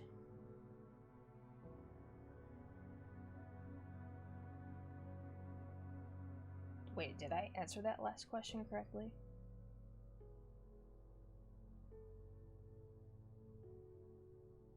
Shoot, I feel like I may have pushed the wrong button.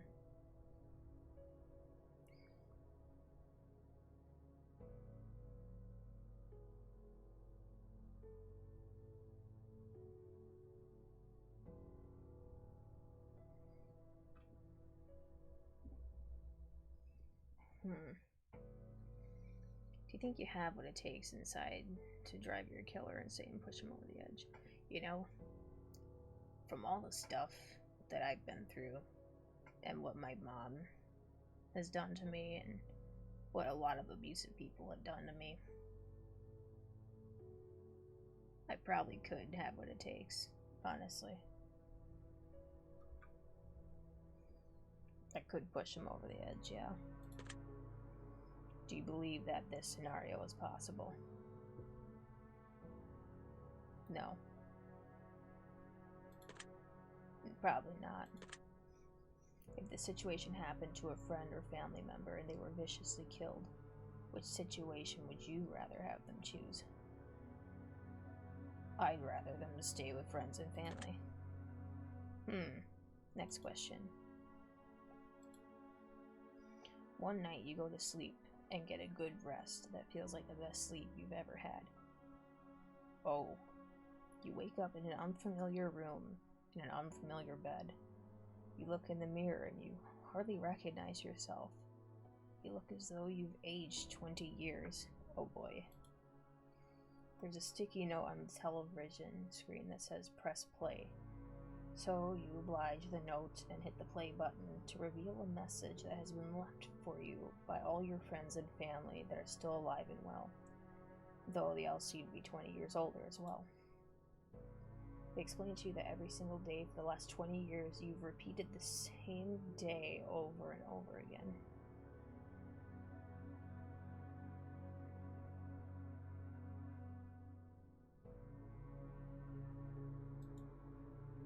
Due to a severe head injury, your memory doesn't last more than 24 hours. So each day when you sleep, all recollection of what took place 24 hours prior is wiped entirely. Your loved ones have made a video for you to let you have a say in your potential future. You have the option of either watching this video every single day so you know what's going on and can continue to progress your life, even though you won't have any recollection of it. Or you can choose to continue living as you had been, repeating the same day over and over again and living in ignorant bliss.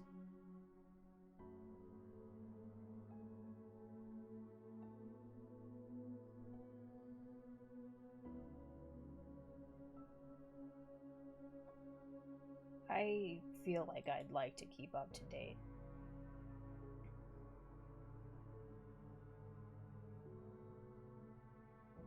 That's just me, though. I'd rather watch it every day. Would you be upset if your family kept the truth from you for 20 years, even though they felt like it was for your own good?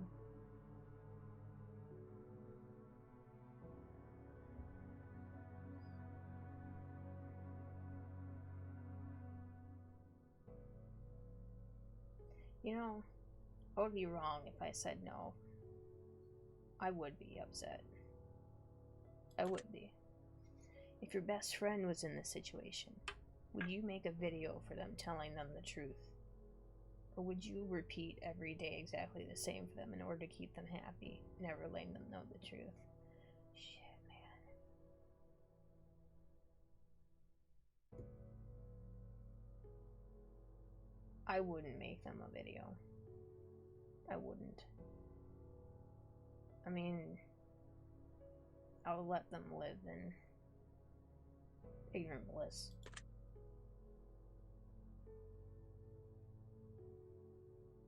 Oh yeah. Thanks, Tuku.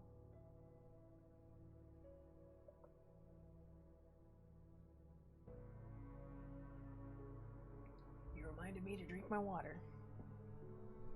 Thank you. Alright. How long has this stream been going on? Probably a while now. Almost 2 hours. Oh my gosh. Yeah, I would let them live in ignorant bliss. I will take note of your answer. You come to find through frantic digging in the attic and the reading of old files and newspapers that your parents are famed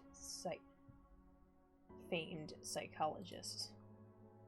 You've also come to find that they aren't really your parents. In fact, they're not even related to you at all. From what you can gather through your new discoveries, a story tells of a young child who developed psychotic tendencies and went into a trance before murdering their parents in a tragically brutal way. Oh shit. However, that child suffered so much trauma from the event of the loss of their parents, once the trance had worn off, that they repressed the memory of their parents' death, blocking it completely from their mind. 2 psychologists took the child into treatment and performed studies against the child's knowledge, raising that child to be a fully functional adult, while playing the role of the child's real parents to further gather data and potentially help that child avoid a terrible life in the process. You are that child. Would you resent your parents?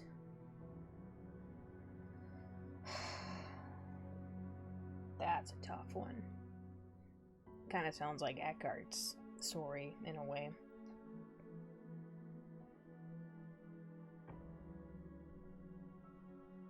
Would you resent your parents?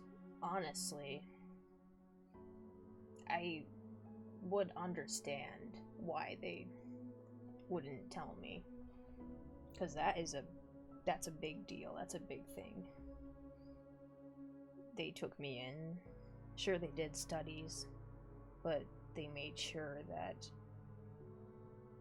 I'd be a fully functional adult, fully functional individual, and not someone who is like stuck in a group home or something, or severely mentally ill.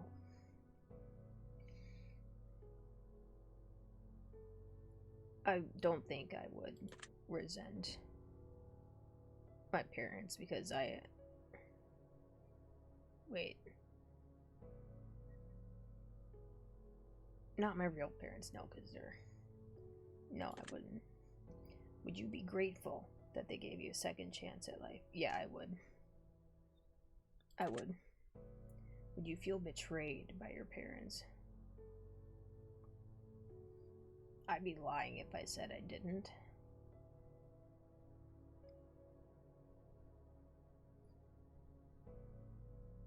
So, yeah. Would you confront your parents about the articles you found? You know, I would. If you were in your parents' position, would you do the same for a child in a similar situation? Yeah, I would.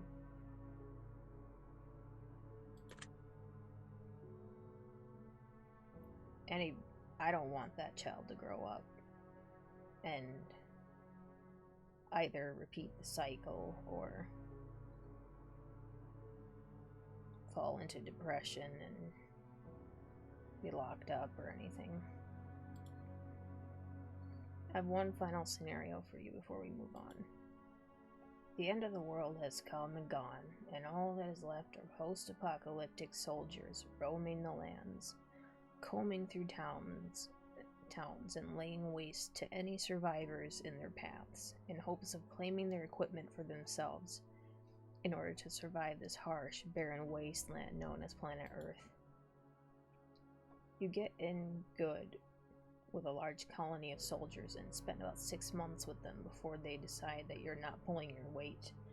And in order to save the very few food rations they have left, they exile you from the compound and send you out to fend for yourself. You decide to venture into a neighboring town in hopes of finding food that was left behind by raiders, and it only takes you about a day and a half before you strike gold. A hidden underground bunker stockpiled to the brim with enough food to feed an entire colony for a year. Now you have a few choices to make. Would you go back to the colony and tell them about the bunker? Or would you stay in the bunker all by yourself?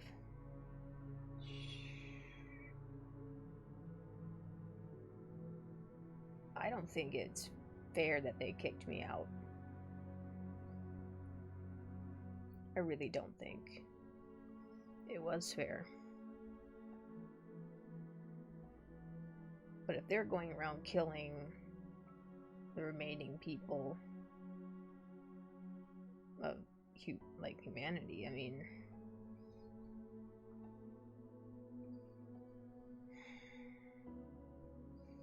but then again, they seem to be like the alpha of the world, and or at least one of the many alphas. Go back to the colony and tell them about the bunker.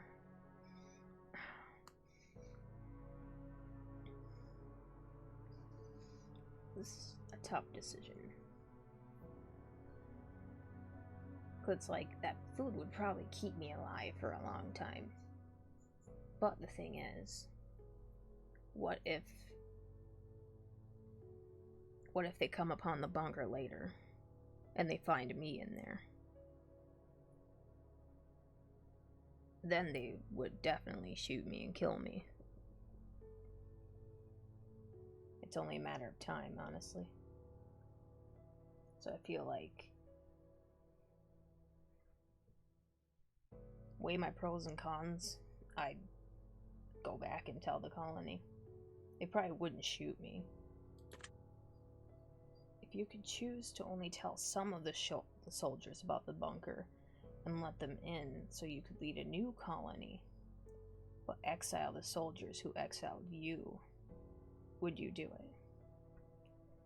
Oh, That's tough. Oh, that's tough. But you know, everybody's trying to survive. People are gonna be stupid and make dumb decisions, like kicking people out of the colony. Because everyone's desperate. People can make decisions like that, especially under circumstances like so.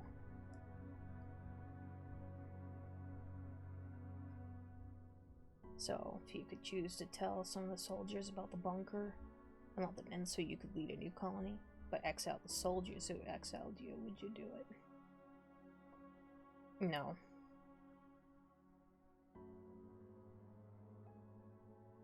No, I wouldn't. I wouldn't do that. If you were to lead a new colony, would you build it based on savagery and raiding, or would you build it based on sharing and compassion? Sharing and compassion all the way. If you were the leader of the colony that exiled you, except it was you who exiled someone else who wasn't pulling their weight.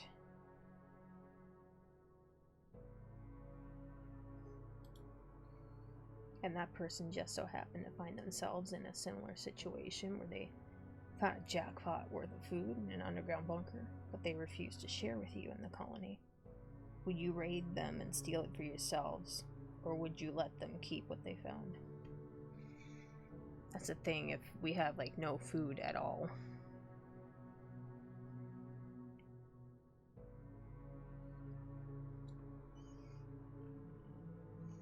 And in this scenario, it's like, it's not. Humanity would be different.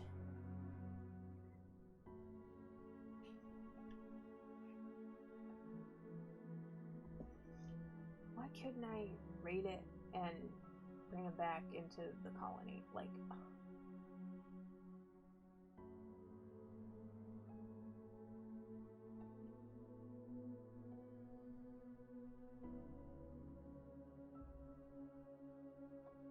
honestly, in that kind of situation, I probably would be desperate, and I would raid it, because I got people to feed. I got people that count on me.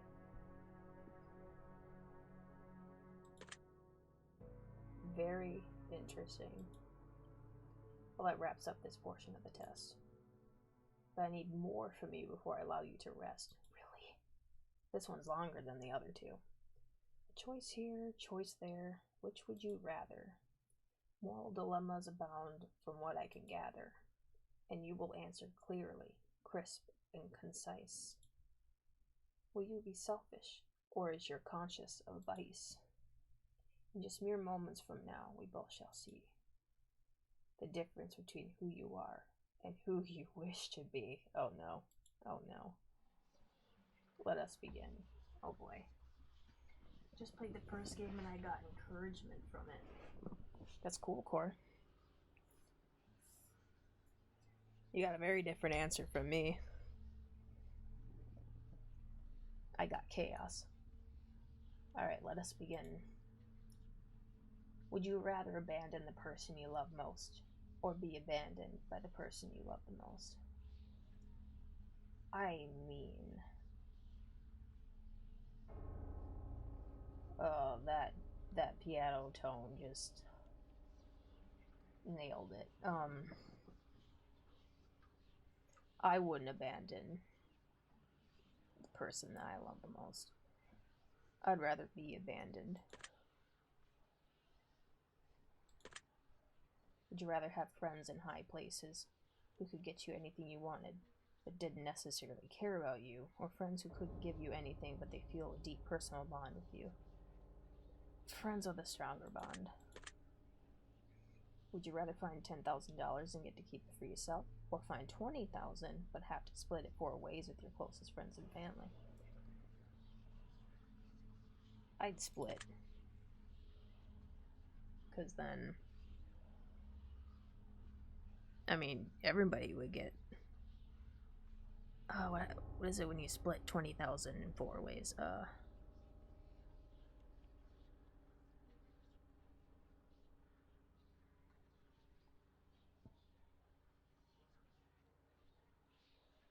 So you get like 5,000 each? 5, 10, 15, 20.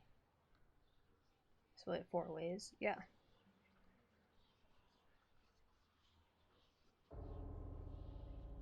Yeah, it would be 5,000 each, which isn't that bad. You can do a lot with that much.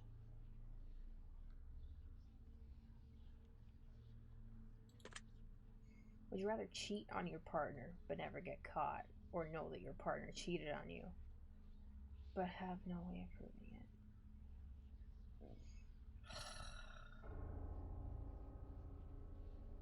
Like, why? I would never do this. I have to pick this. Cheated on with no evidence to prove it. Would you rather get rich through illegal means or be poor but live an honest life? Like, poor and live honestly and sincerely. Would you rather press a button that would kill your favorite pet, or press a button that would kill your favorite... Oh no, why would you do this to me? Honestly, I'd kill my favorite pet. There's no way I'm gonna kill another person over a pet.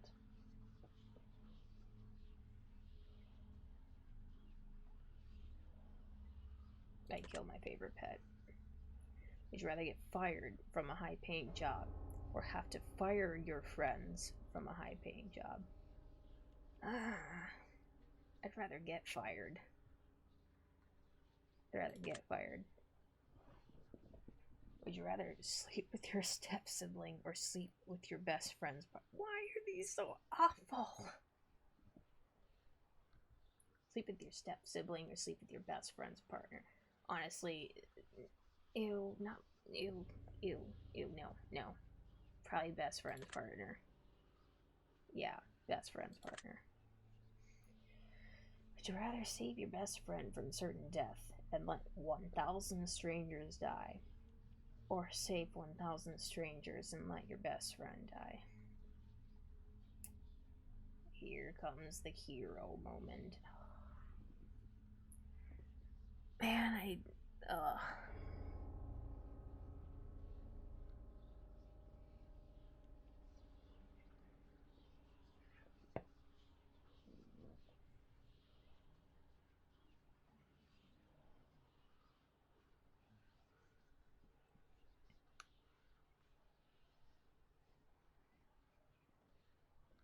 I hate that my brain's actually rationalizing because there's a ton of people in the world, and if I save my friend, I mean, it wouldn't kind of matter, but you know, every life matters.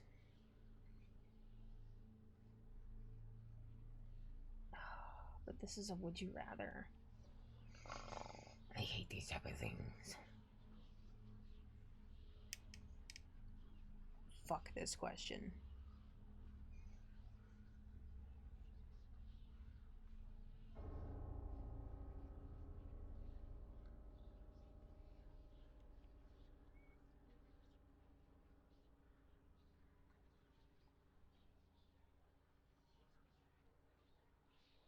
This one's freaking tough.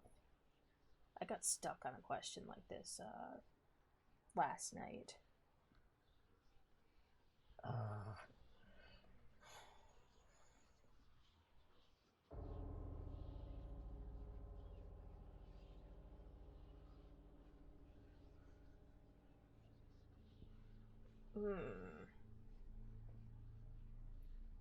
Yeah, these questions are kind of fucked up, yeah. Which is why I like these type of games. Makes you really think.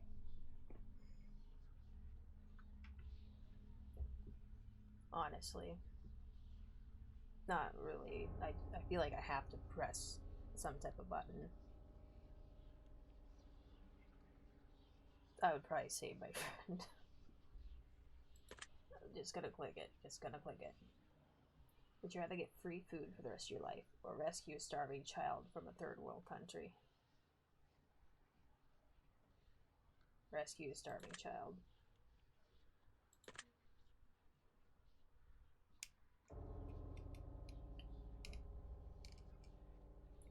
Would you rather be rich but without family, or poor but with family. Poor but with family.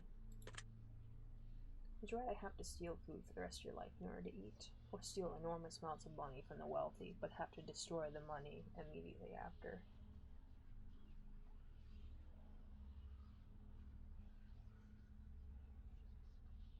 Dude, I don't win either way.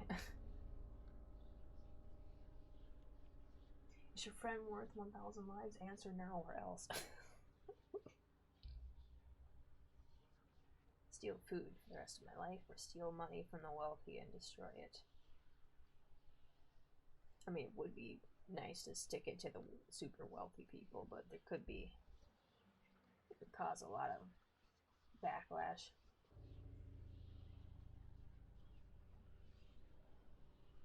And there's no option for me to actually have to have some of the money or give it away.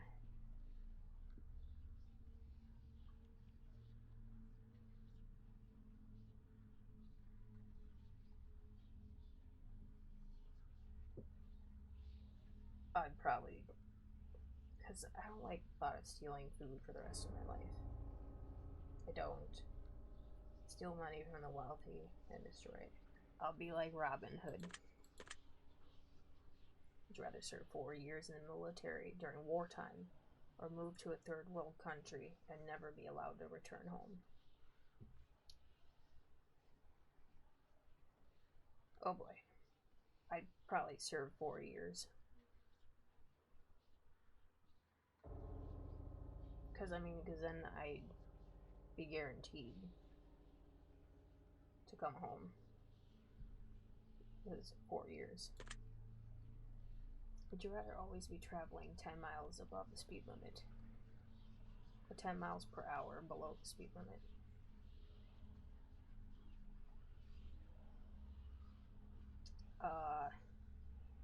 I want a speeding ticket, so 10 below. I could get no ticket. What's wrong with you? Would you rather never have sex for the remainder of your life, or have to have sex every day in order to stay alive? Oh my god.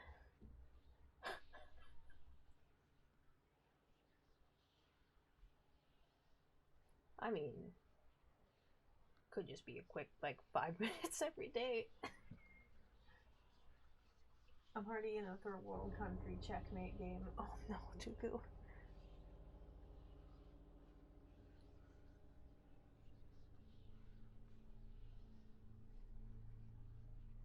But then again, what if I forget one day? I'd probably never have it, honestly. Oh no, oh no. Would you rather be addicted to hardcore drugs for 10 years but make a full recovery, or addicted to alcohol for the rest of it? I want the full recovery.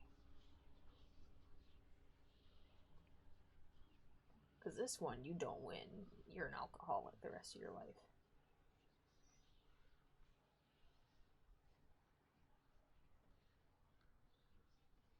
But be an alcoholic the rest of my life. Well, it doesn't say how much you intake. I could be addicted to alcohol but only have it maybe a little bit a day. Or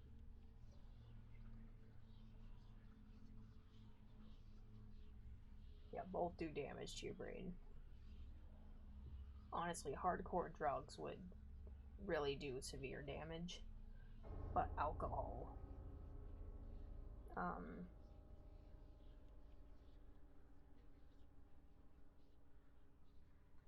I would probably rather be, God.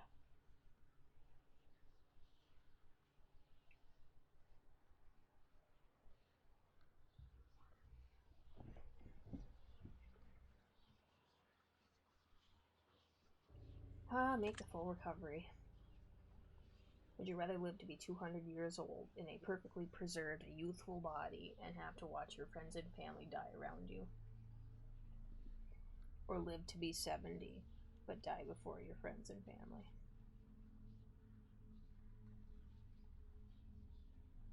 Outlive my friends and family. I would outlive them. Would you rather sacrifice all your friends in order to survive? Or sacrifice both of your parents? Joke's on you, only got one parent. How?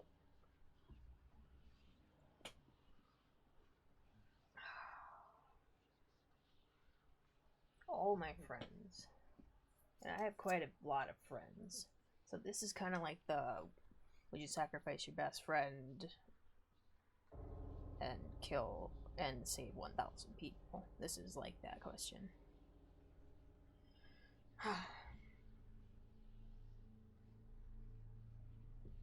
Plus my dad's getting pretty old. God, my brain. I hate this. I hate this. I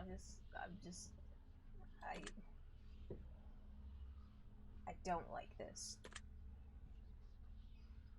Would you rather get acknowledged for work that you didn't do, or work hard for the rest of your life, but not receive any praise for it? I would work hard. I don't want to get acknowledged for work I didn't do. Oh, fucking yes! The button! The nun! Would you rather punch a nun or get punched by a nun? I would rather get punched by a nun, let's be honest here. Would you rather lose all of the money you've earned this year, or lose all of the memories you've gained this year? Well, considering that this year is short, but then again, I'd rather lose all the money that I've earned this year. I don't want to lose memories. That's more precious than... Would you rather flip a coin for a chance to win $20, or immediately win $10? I'd keep a guaranteed $10. Either way, because then I would be guaranteed. Would you rather know how you die, or know when you'll die?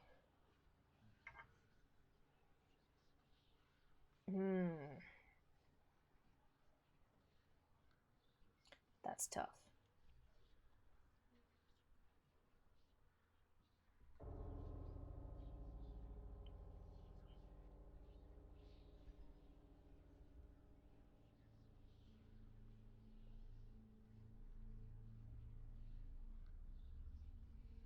I mean, I'd rather know how I'll die.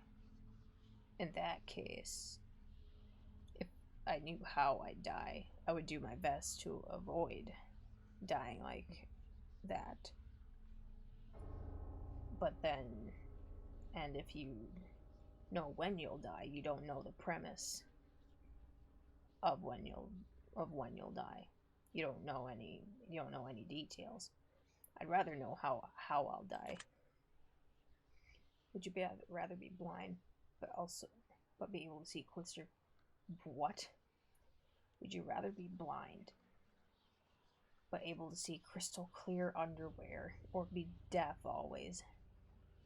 I'd rather be deaf. I'd rather be deaf.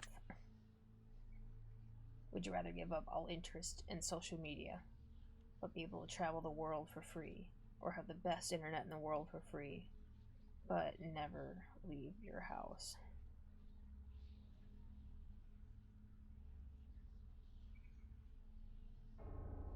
Joke's on you, I know where some of my friends live, so I can travel for free and give up the internet. There's always letters.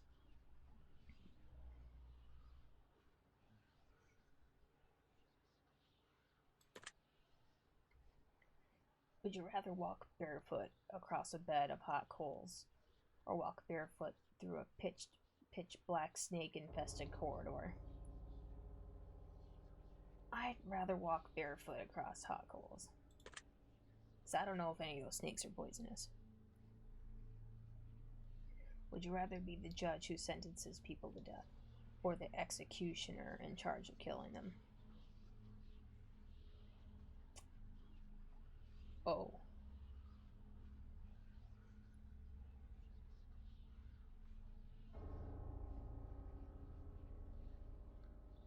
I'm gonna be honest. I'd rather be the executioner.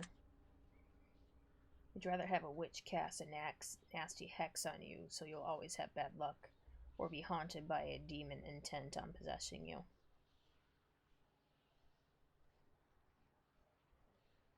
Joke's on you, I have altars.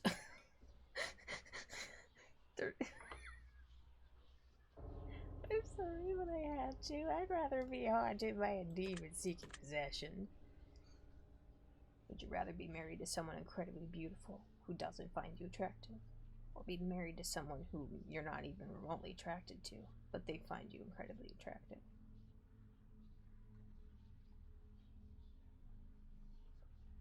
Ow, man.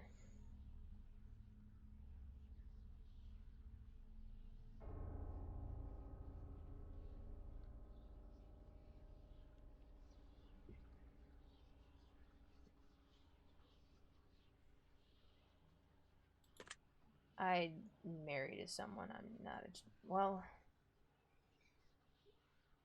no. Bad scenario all over the place. Would you rather work a high-paying job that you despise or a low-paying job that you love doing? I have answered this in, like, I think both the previous games. Low-paying job that I love doing. Would you rather walk 1 mile home wearing nothing but a pair of socks or be fully clothed but have to walk 100 miles to get home? Bitch, I'd walk 1 mile home naked. Would you rather find $5 in your pocket or have to grab $100 out of a public toilet? I'd grab $5 in my pocket. Filthy. Would you rather have 100 of your favorite books but never watch a movie again? Or have 100 of your favorite movies but never read a book again? Oh, but then the movies will get repetitive.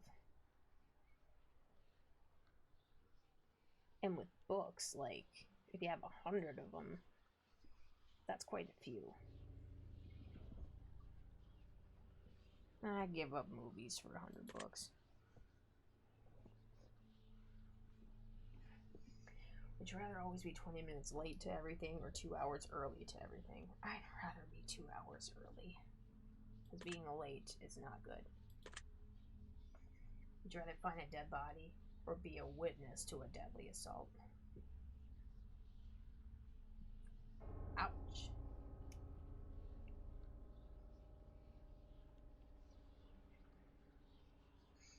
Tough one.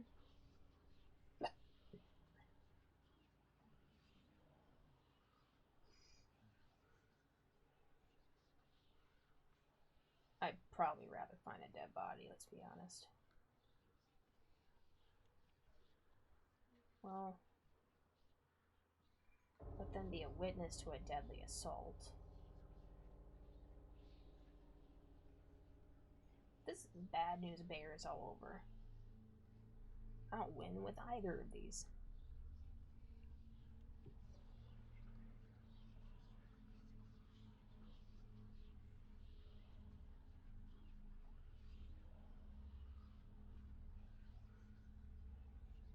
I'd rather find a dead body. I'm not going to report it to the authorities. Would you rather be able to change your past or see what the future holds for you? I'd rather look into the future, because I don't want to change my past.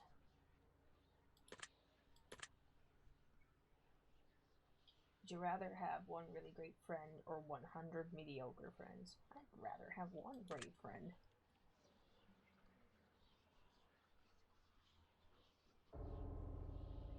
Oh.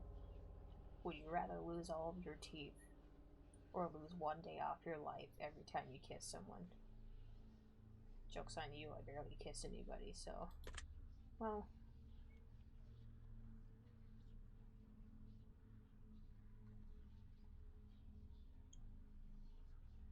I could just choose not to kiss anybody.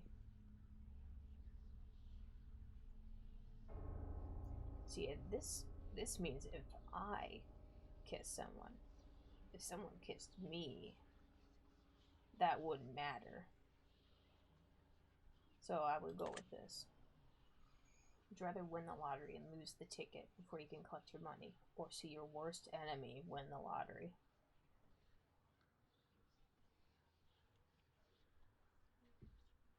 I would rather win the lottery and lose my ticket. So it could be a way to prove that it's mine. Would you rather find true love or have your dream job. Honestly, relationships are kind of for me at the moment, since I've just been so dang busy and stuff. And like, I'd love to find true love, but I don't really think it exists. At least not to the extent that I'm thinking. I honestly do.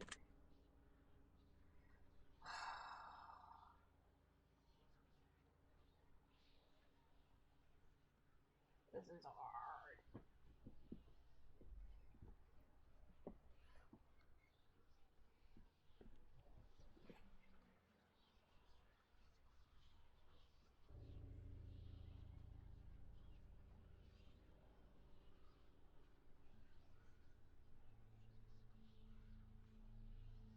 If I had my dream job, and true love can be very broad. It can be more than just relationships.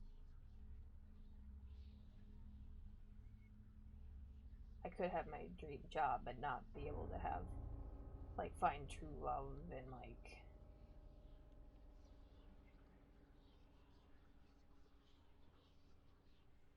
in, like, if it's like more broad. True love or have your dream job? I'd honestly,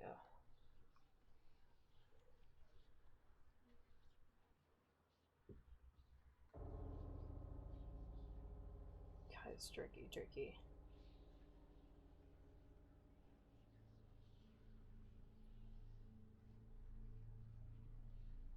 Because I'm thinking like the end goal for like my life too.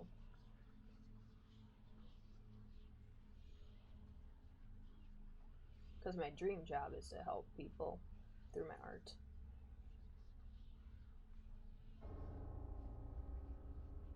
But I'm gonna think on this one that true love means finding that one person and settling down with them. I'd rather have my dream job to help people. I'd rather have a pause button for life or a rewind button.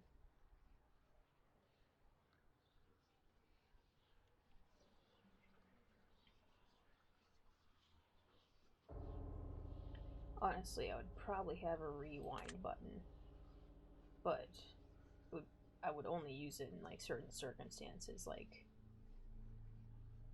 if I made like a bad decision, I could rewind, then fix it. Because the pause button doesn't really do anything. It just stops, and then you have to like think like, oh, how am I gonna get myself out of this one, you know? But I'd rather have a rewind button. Would you rather drown to death in gasoline or be boiled to death in water? Ew. That's not pleasant having gas. That's probably not going to be pleasant drowning to death in gasoline.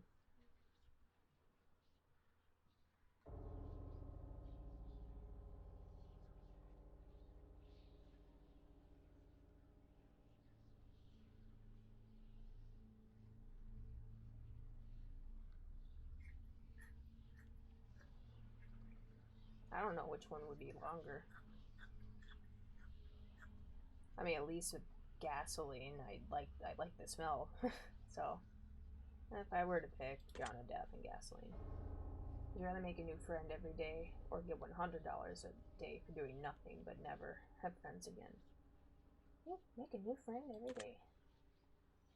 Would you rather die to save your family or sacrifice your family to save yourself? If you mean my whole lineage, give my life to save my lineage. Would you rather always be hated by those closest to you for something you didn't do, or have hurt everyone you care about, but they'll never find out it was you?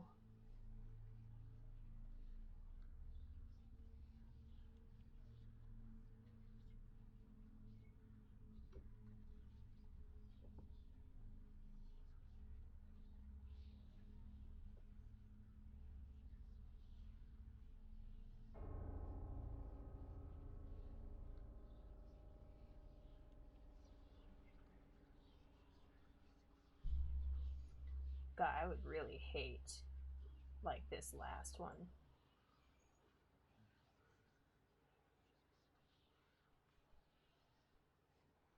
I don't win in any of these.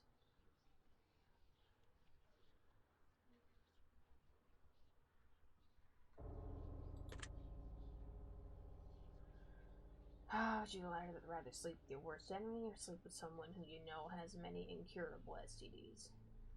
I'd rather sleep with my worst enemy. Would you rather only eat food you don't like or give up all liquids except for water?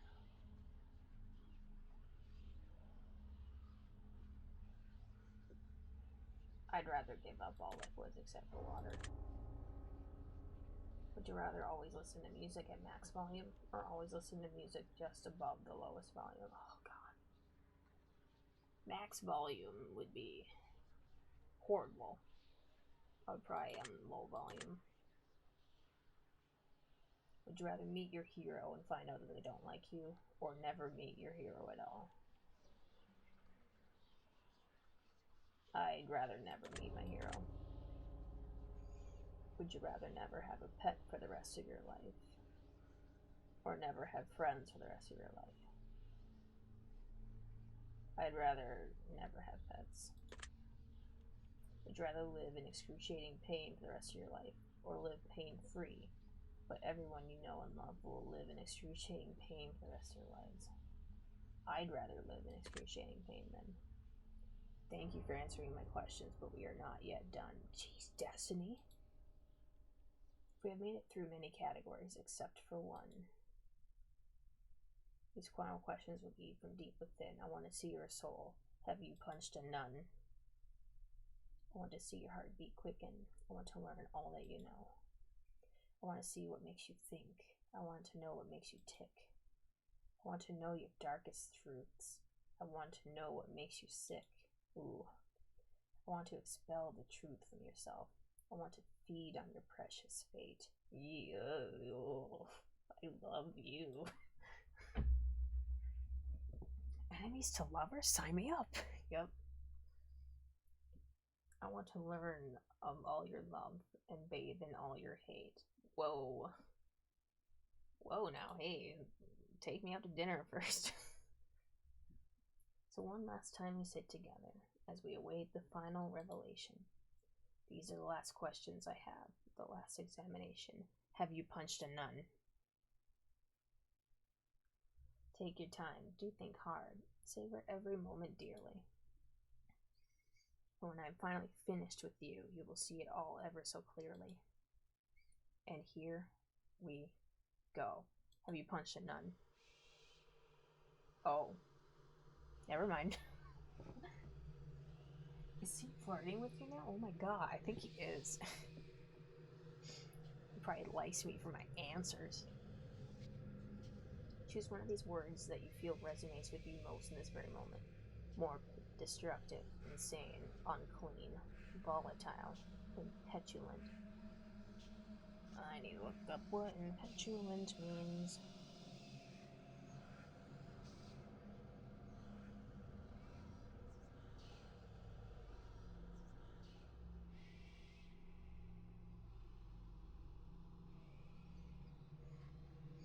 Insolent. Wait. Impetulant has no English definition. It may be misspelled. So it must be...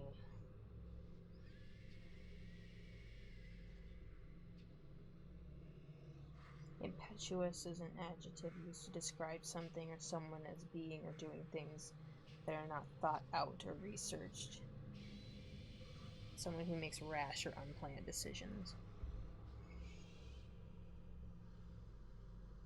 I feel morbid with all this stuff. I feel morbid's more. Alright, choose another word. Curious, intrigued, fascinated, interested, inquisitive.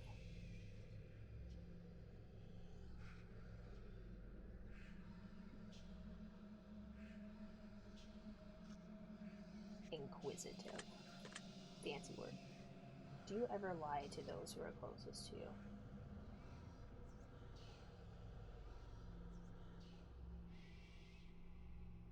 It depends, really. If it's like I hide my like true beliefs, like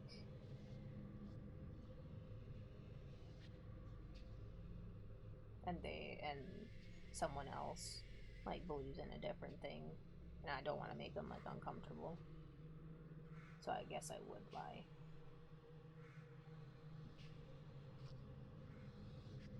Or no, it says, do you ever? So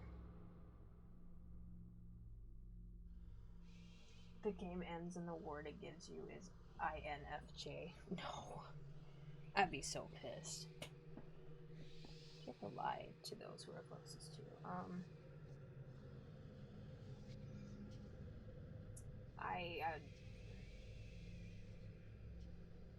I would be lying if I said no, because I probably have. It's usually not a big thing. Well, actually, never mind. Take that back. This is like, do you ever? So like in the whole span of my life. Yeah.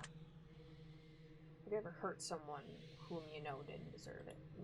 No. No.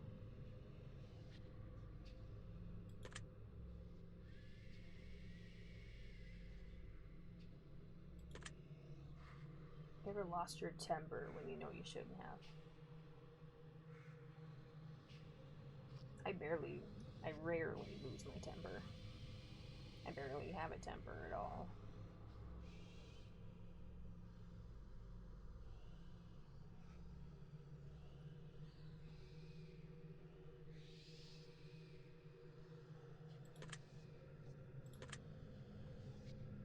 Have you ever intentionally hurt an animal? No. No. Have you ever blamed someone for something that you know they didn't do? I mean, if you count me being a kid and blaming my siblings.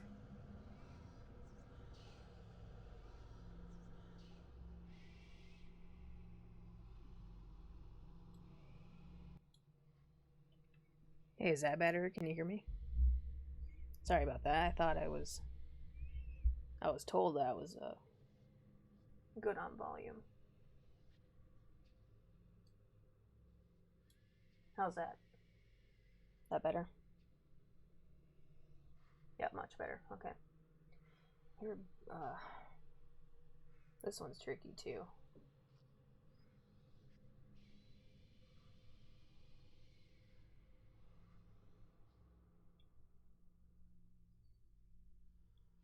I mean, when I was a kid, yeah. But this says, have you ever? So I'm just gonna roll with that scenario in my head and say yes. Have you ever abandoned a pet? No. Have you ever abandoned a loved one in their time of need? No. Honestly, I have never.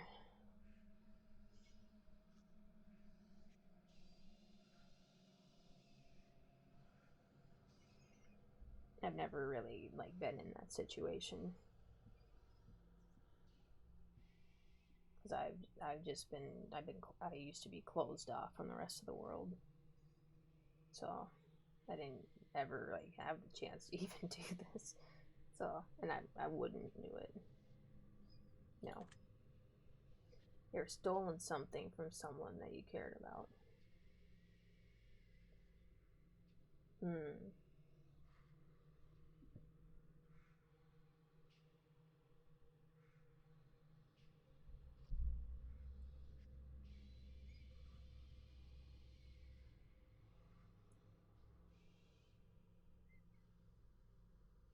You count me like being like a kid too,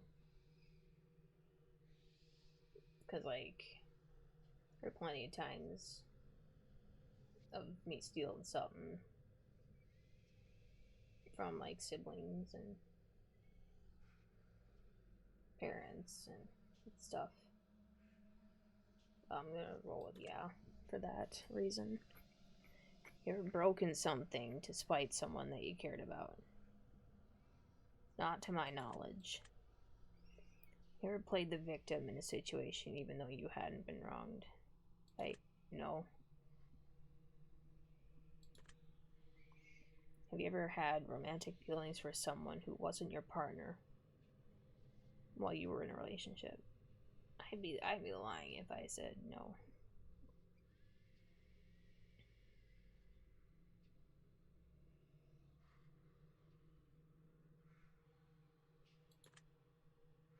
You ever wished for the death of someone who had wronged you? I'd be lying if I said no, so yes, I have.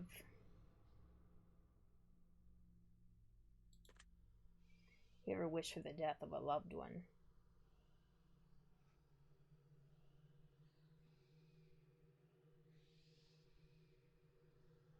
I think I wanted my mom to die. I'm not sure. She didn't deserve to go the way she did, but I honestly don't remember. I probably blocked something like that. I'm not sure.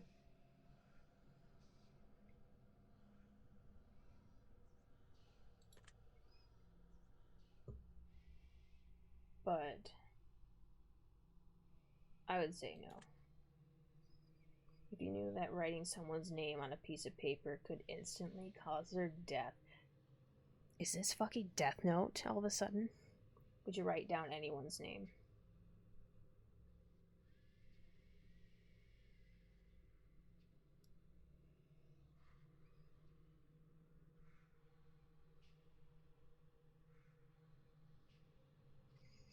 Honestly, I probably would have a few names, but the but writing them down.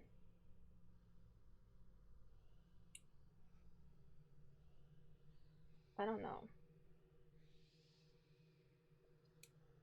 No way, I know that reference.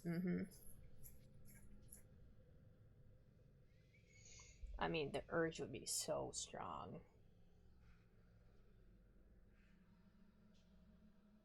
I'd probably write down like a political figure's name, not gonna lie.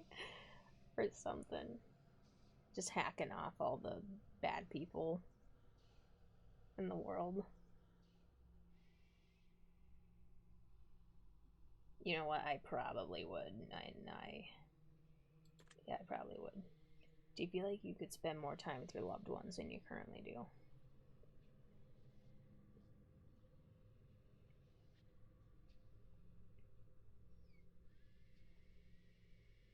I mean, I could, but I'm in college. So, no. I see them often, anyways. Like twice a year, I think. Have you ever owed someone an apology, but refused to apologize to them?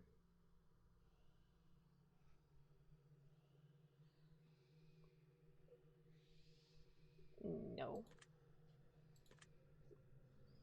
Do you ever regret worrying too much about things you can't control?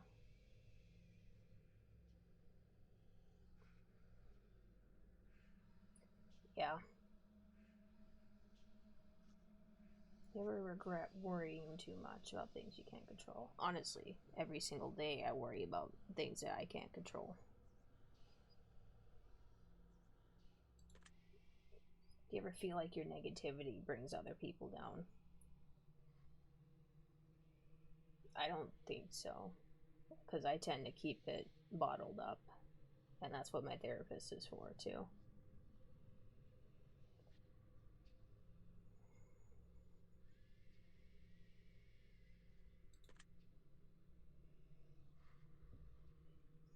But this is like overall in general. Do you ever feel like your negativity brings other people down? It would be dumb of me to answer this as no. Because if I was being negative to other people, then yeah, of course it's going to bring other people down.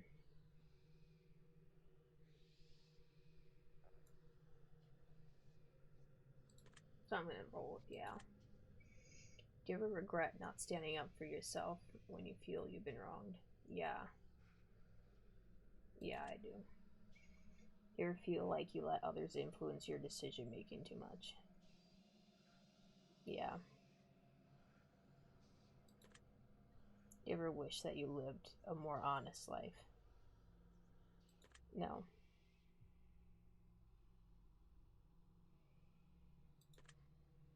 Has your dishonesty ever caused someone else to suffer? No. You ever had someone leave your life before you had the chance to tell them something? My mom? My mom's mom? I never met her. And it's like, yeah. Do you ever feel like you prioritize people in your life that are unworthy of your time? Mm,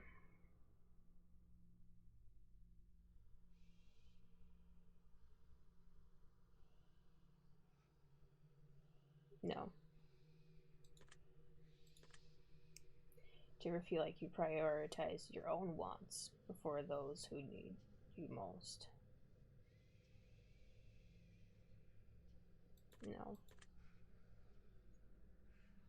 Do you ever feel like you spend too much time working towards something that you're not truly passionate about?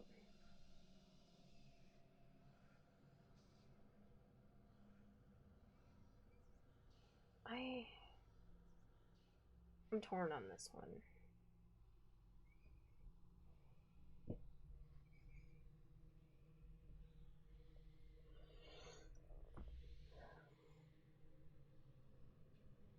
I mean, I guess in general, I will say yes. I feel like you spend too much time working towards something that you're not truly passionate about. I mean, I bounce around a lot to different things, thinking that I'd be into them, but not. So, do you feel like you're living up to your full potential? No. Do you ever let your fears stop you from pursuing things that you truly want? Yeah. Have you ever refused to try something because you were afraid that you... Yes. Yes, too many times. Have you ever been attracted to someone but refused to let them know because you were afraid of being rejected? Yes. Do you ever feel as though you're chasing the wrong things in life?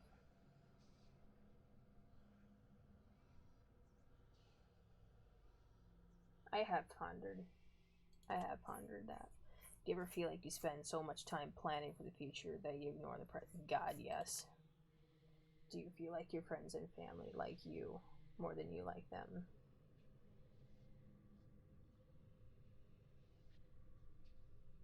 No.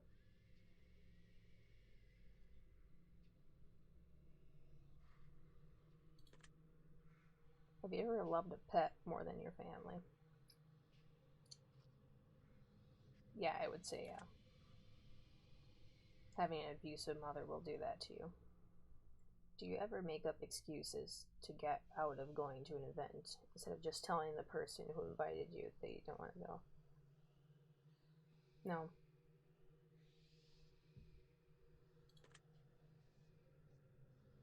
I'll just tell them I don't want to go. Do you ever feel like you spend more time with technology than you do building stronger bonds with your friends and family? Not really, because I really try to balance it out. And plus, I build stronger bonds with my family and friends over internet. So,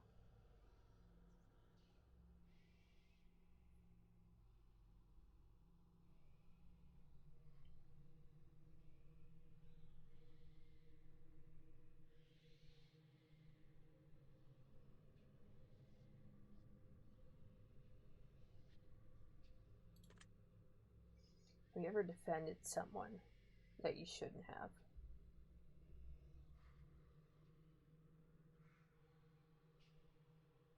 Probably, yes. You sometimes have a hard time admitting when you're wrong. No, I own up to it. Do you ever place a blame for your personal failures on someone or something else? No. Have you ever accused someone of something with no real evidence to back it up? No, because I always roll with evidence.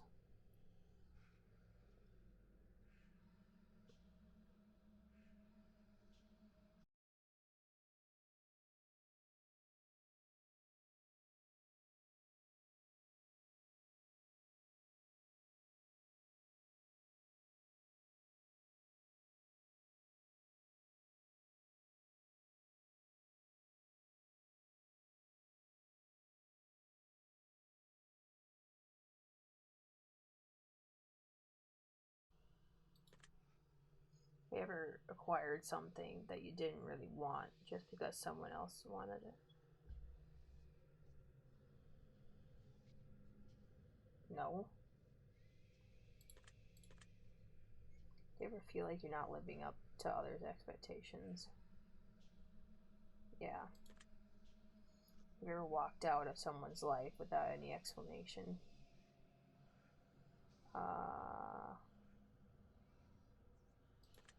No. Not that I know of, no. Do you ever feel like you focus more on the negative aspects of your life and what you don't have, rather than being grateful for what you do have?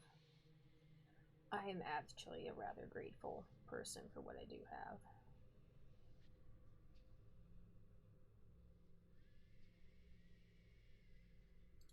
So, no. Have you ever witnessed someone being wronged, but didn't have the courage to stand up for them? Yeah. And finally, maybe punch a nun. Oh. Do you feel like you're a good person? I try my damn hardest.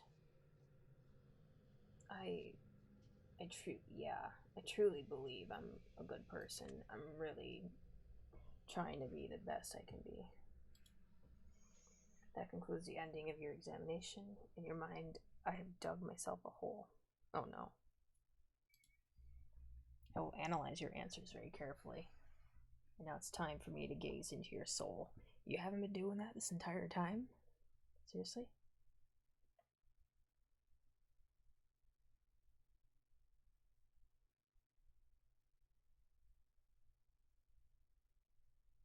Okay, stream's back up. Alright. Sorry about that. I will analyze your character answers very carefully. Now it's time for me to gaze into your soul. This is preposterous. This simply cannot be. Oh no. I have expected every potential outcome, but yours seems to have evaded even me. I was prepared to tell you of your fate, to play upon your fear, to break the worst of news to you, to plant seeds of doubt within your ear. But as I've asked you to be honest with me, I must in turn be just as honest with you. For as much as I wish to lie, I am forever shackled to the truth.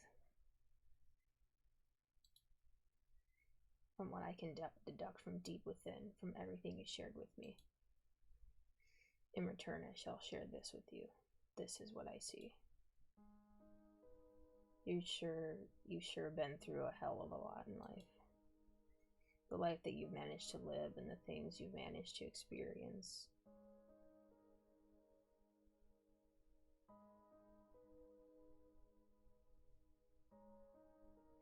Would make so many others feel jealous and thankful that they did not go through what you've managed to go through.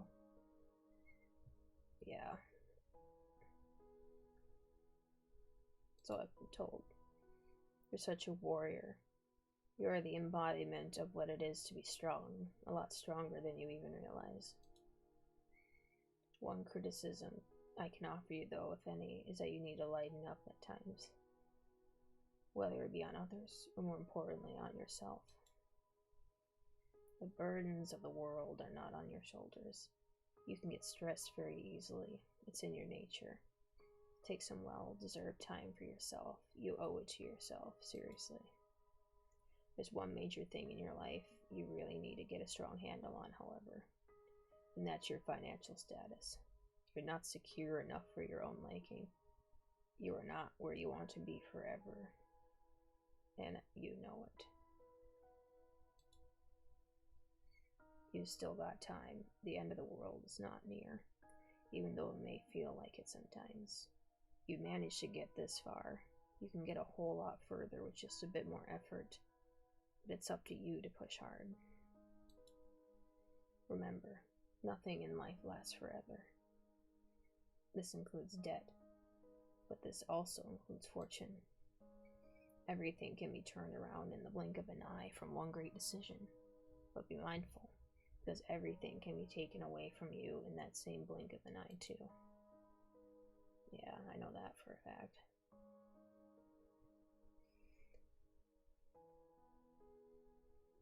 If there's anything you take away from this, please let it be this. Be positive, stay positive, and let your positivity become infectious. You must spread it around like the plague. Just a good kind of plague. That's all. Your secret word is green. Wait, I thought... Greed. Writing this down.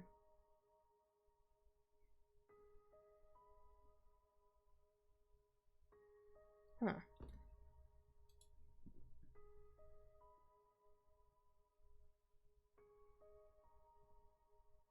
If you received an ending that you've already received before from previous examinations, remember, we did not ask you your secret words prior to taking this test, so that should be very telling.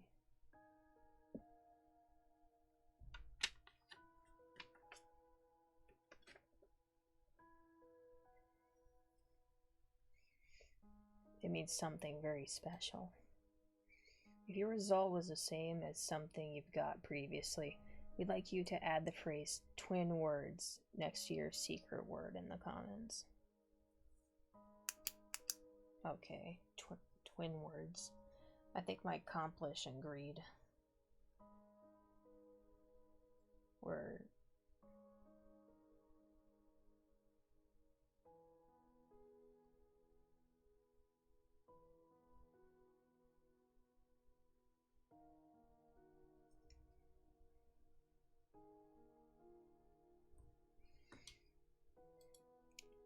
If you received an entirely new outcome, then that means you've got multiple layers of things to work on in your journey, or you may just have an extra layer of depth to your personality, but only you will know the answer to that. You've answered hundreds of questions, you've found deeper meanings, you've been enlightened, and you've helped others find enlightenment. Many people have wondered what the test series is truly about, but it's simple. The answers are always so much more simple than we believe them to be. The test is about you punching a nun. Watch. The reflection in your darkened screen. The one who seeks the answers. The person who seeks answers. More than being about the answers, the test is more so about the questions. It's about making you think. It's about encouraging you to open up and admit that you're human.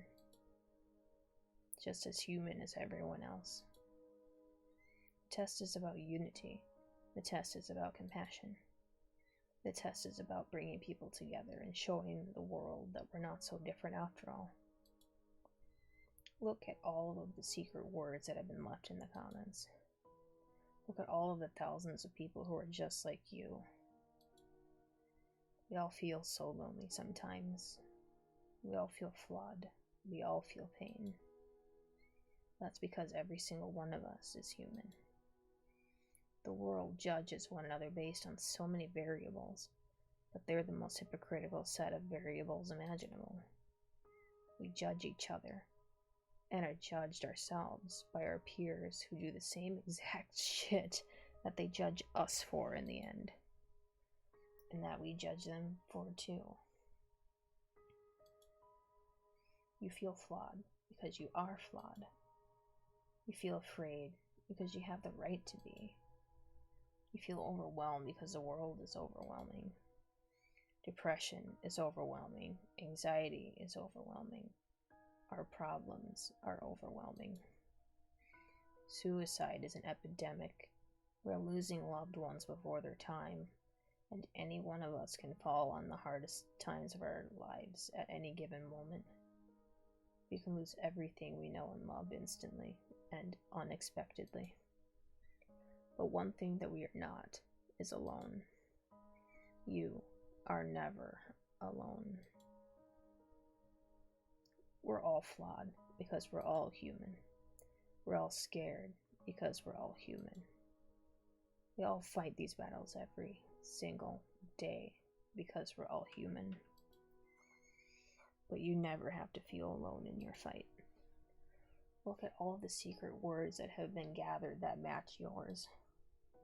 Look at all the words that don't match yours. Perhaps those people are going through struggles that you have yet to experience or know nothing about. And perhaps some others know not of yours either. But don't judge those who are struggling. Amen.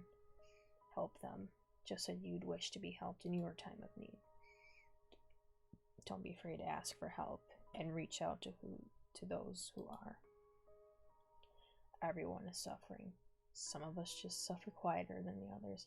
God, I know that feeling. Oh my God. We're all in this together. The test series has helped bring so many people together and make so many people feel less alone.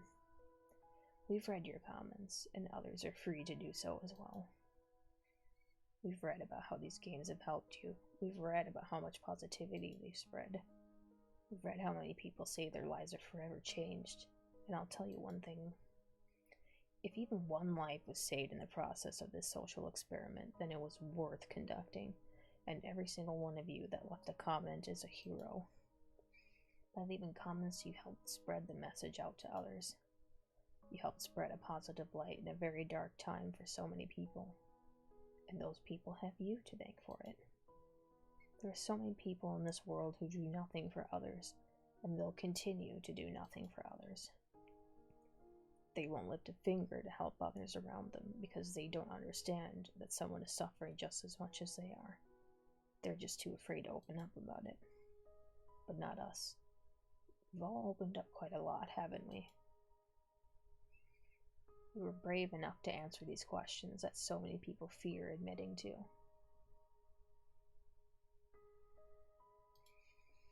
We were brave enough to take a chance and leave a secret word as a symbol of our participation. And for that, Random Studios would like to thank you by not only placing your name in the credits at the end of this game, so the world knows of your good deeds in spreading the word and participating, but we've also got another surprise for you. Everyone who has left a comment on our titles and continues to do so on future titles will be put into the credits of our new massive project we've been working on. But that's not the good part. We will also be going through and selecting names from those who leave comments on all of our titles and putting their names right into the actual game and storyline. Ooh.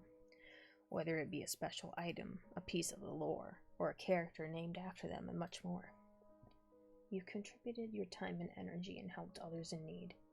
We want to make sure you are commemorated for your efforts and get the admiration you deserve. Now, as far as your secret words go, your secret words will play a pivotal role in our new project. You will plug your secret words into different parts of your journey when they are requested of you, and they will alter the game in a way uniquely set for your specific words. Oh boy. This is an RPG where every choice matters, where every decision you make changes something about your session.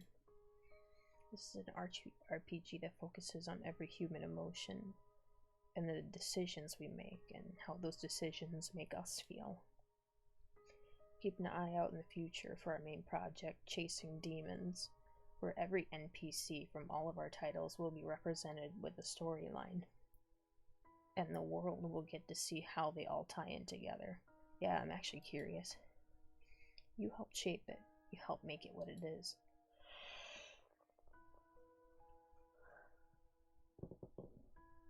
Yeah, ambitious. We will be sure to continue to add more and more players into the lore and gameplay as we read more and more of the comments left on our titles, all the way up until its official release.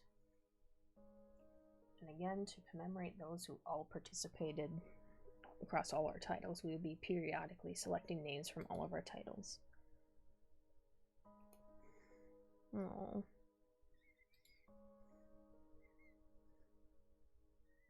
Oh. Yeah, I did leave a comment on the first game. I gotta do it with this game and the previous game now.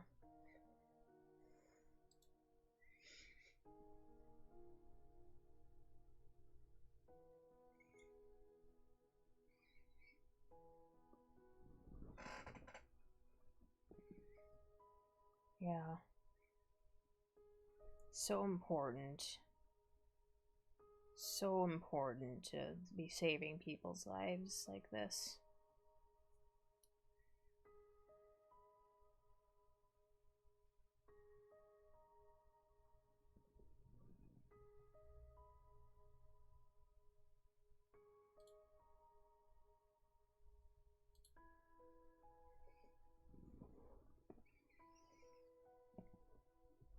It's so sad that people will actually go through their entire lives selfishly.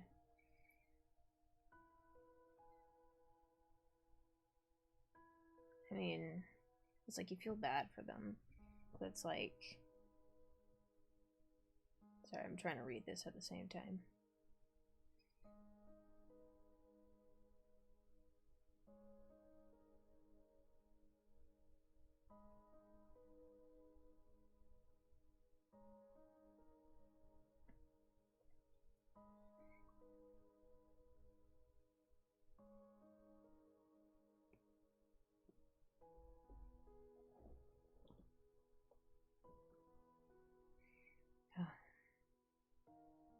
We all feel. Very true. Even though I think that oftentimes I can feel numb or apathetic, I think I just probably feel too much.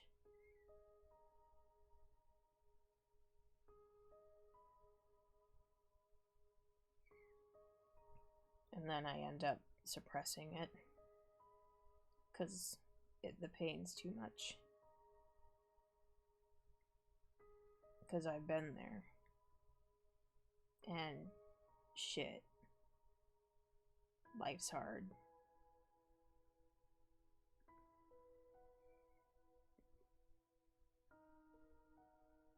I love this game so much. We'd also like to give a very special shout out to Markiplier and his community for supporting us through our other titles. I found out about this game through him. He's also a big idol. Not idol, I'm not going to say idol. He's a person that I look up to a lot.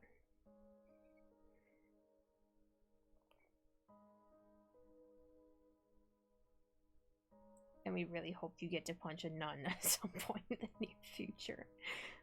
I hope Mark gets to punch that nun, man. May your life be flooded with the happiness you deserve. That goes for you guys, too. Which can be considered connected to the Test trilogy in a very special way. Ooh. I think I have that game. I'd like to recommend our title, The Advisor, to you. Ooh. It's a Choices Matter style of game that's never been done before, as you, the player, are responsible for how the story is written in future episodes. Oh my god. I like it. With that being said, keep a hold of your secret words. You're gonna need them for when you're chasing demons. Oh. Shiver me timbers. Oh. I will peel the truth from your flesh like petals from a blackened rose. She loves me. Don't do this. She loves me not. She loves me. Please, I beg of you. She loves me not. Gah! She loves me. She loves me not. She will never love a monster like you. So let her choice take its toll. Wow, he's on the other side. That really threw me off. So let her choice take its toll. And in her cell, may she rot. Oh.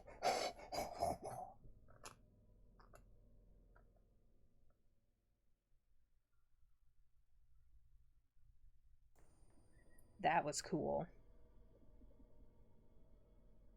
That was damn cool. Art of the dad joke. What?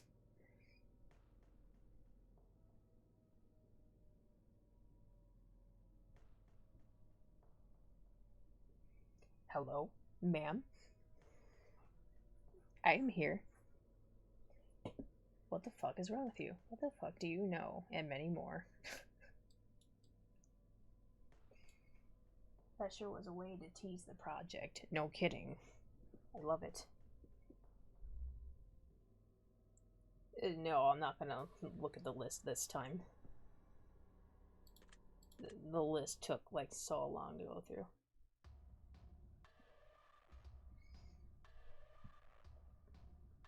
So that was the test, Final Revelation. I love this series. Turns out the premise of the game is exactly like how I speculated it, and the way that I like to be prompted to think about things. That's very interesting that I was drawn to this just because of that, and to find out that that's the whole reason why the game exists. I haven't passed the test yet. There's so much more I gotta play, and I'm also trying not to spoil myself, essentially.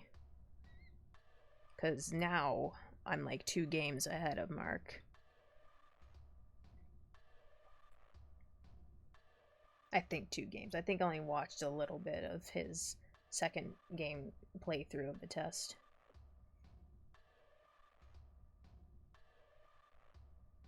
Yeah, gotta steady up. So I guess I'll be playing, shoot. Was it Chasing Demons? I'm probably gonna look up the orders. The order that they're supposed to go in. That way I play them correctly.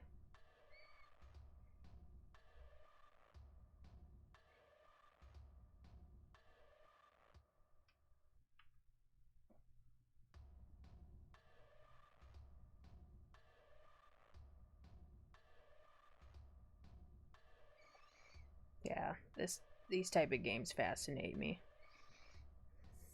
I haven't had such an urge to play a game like this in forever. So, I think without further ado, I'm probably gonna head off to bed. Yeah, if they have a website, check if they have a list or order to play thing. Yeah, they probably do. I'll probably go check it out. So, alright, well, thank you everybody for coming. This game is like incredible, and thank you so much for watching with me and watching me play, learning more about me. So,